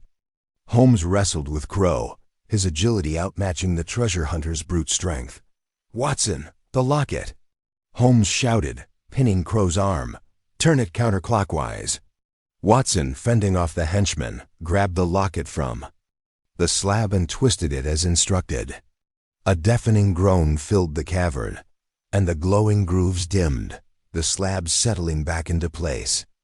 The treasure chests, as if responding to the locket's command, sank slightly into the floor, their lids snapping shut with a metallic clang. Crow roared in frustration, breaking free from Holmes and scrambling for his pistol. But Holmes was faster, kicking the weapon into a pile of coins. "You've lost, Crow," he said, his voice steady despite the bruise forming on his cheek. "The treasure is locked away, and the cavern is stable for now. Leave, or you'll be buried with it." Crow's men, one clutching a bleeding arm, hesitated, their loyalty wavering. Crow glared at Holmes, his face a mask of fury. "This isn't over, Holmes. The treasure will be mine." He turned and fled into the tunnel, his men stumbling after him. Watson, panting, retrieved his revolver and aimed at the retreating figures. But Holmes placed a hand on his arm. "Let them go, Watson. They'll find nothing but jungle and despair. The treasure is safe, and we have what we came for." Watson lowered his weapon, his heart still racing. "What we came for. The treasure's still here, Holmes. We can't just leave it." Holmes smiled, retrieving the locket and tucking it into his pocket. "The treasure is a means, not an end, Watson. Its true value lies in what it reveals. About Redbeard and about Crow, we've exposed his schemes, and the locket is proof of his treachery. Besides, I suspect Redbeard's hoard is cursed in more ways than one. Let it rest." As they made their way through the passage, the cavern's glow fading behind them, Watson felt a mix of relief and frustration. The treasure was real, its beauty undeniable, but Holmes' words rang true. The chase, the riddles, the danger, they were the heart of the adventure, not the gold. Yet as they emerged into the island's humid air, the distant sound of Crow's footsteps echoing in the jungle, Watson knew their work was not done. Crow was still out there, and the game was far from over.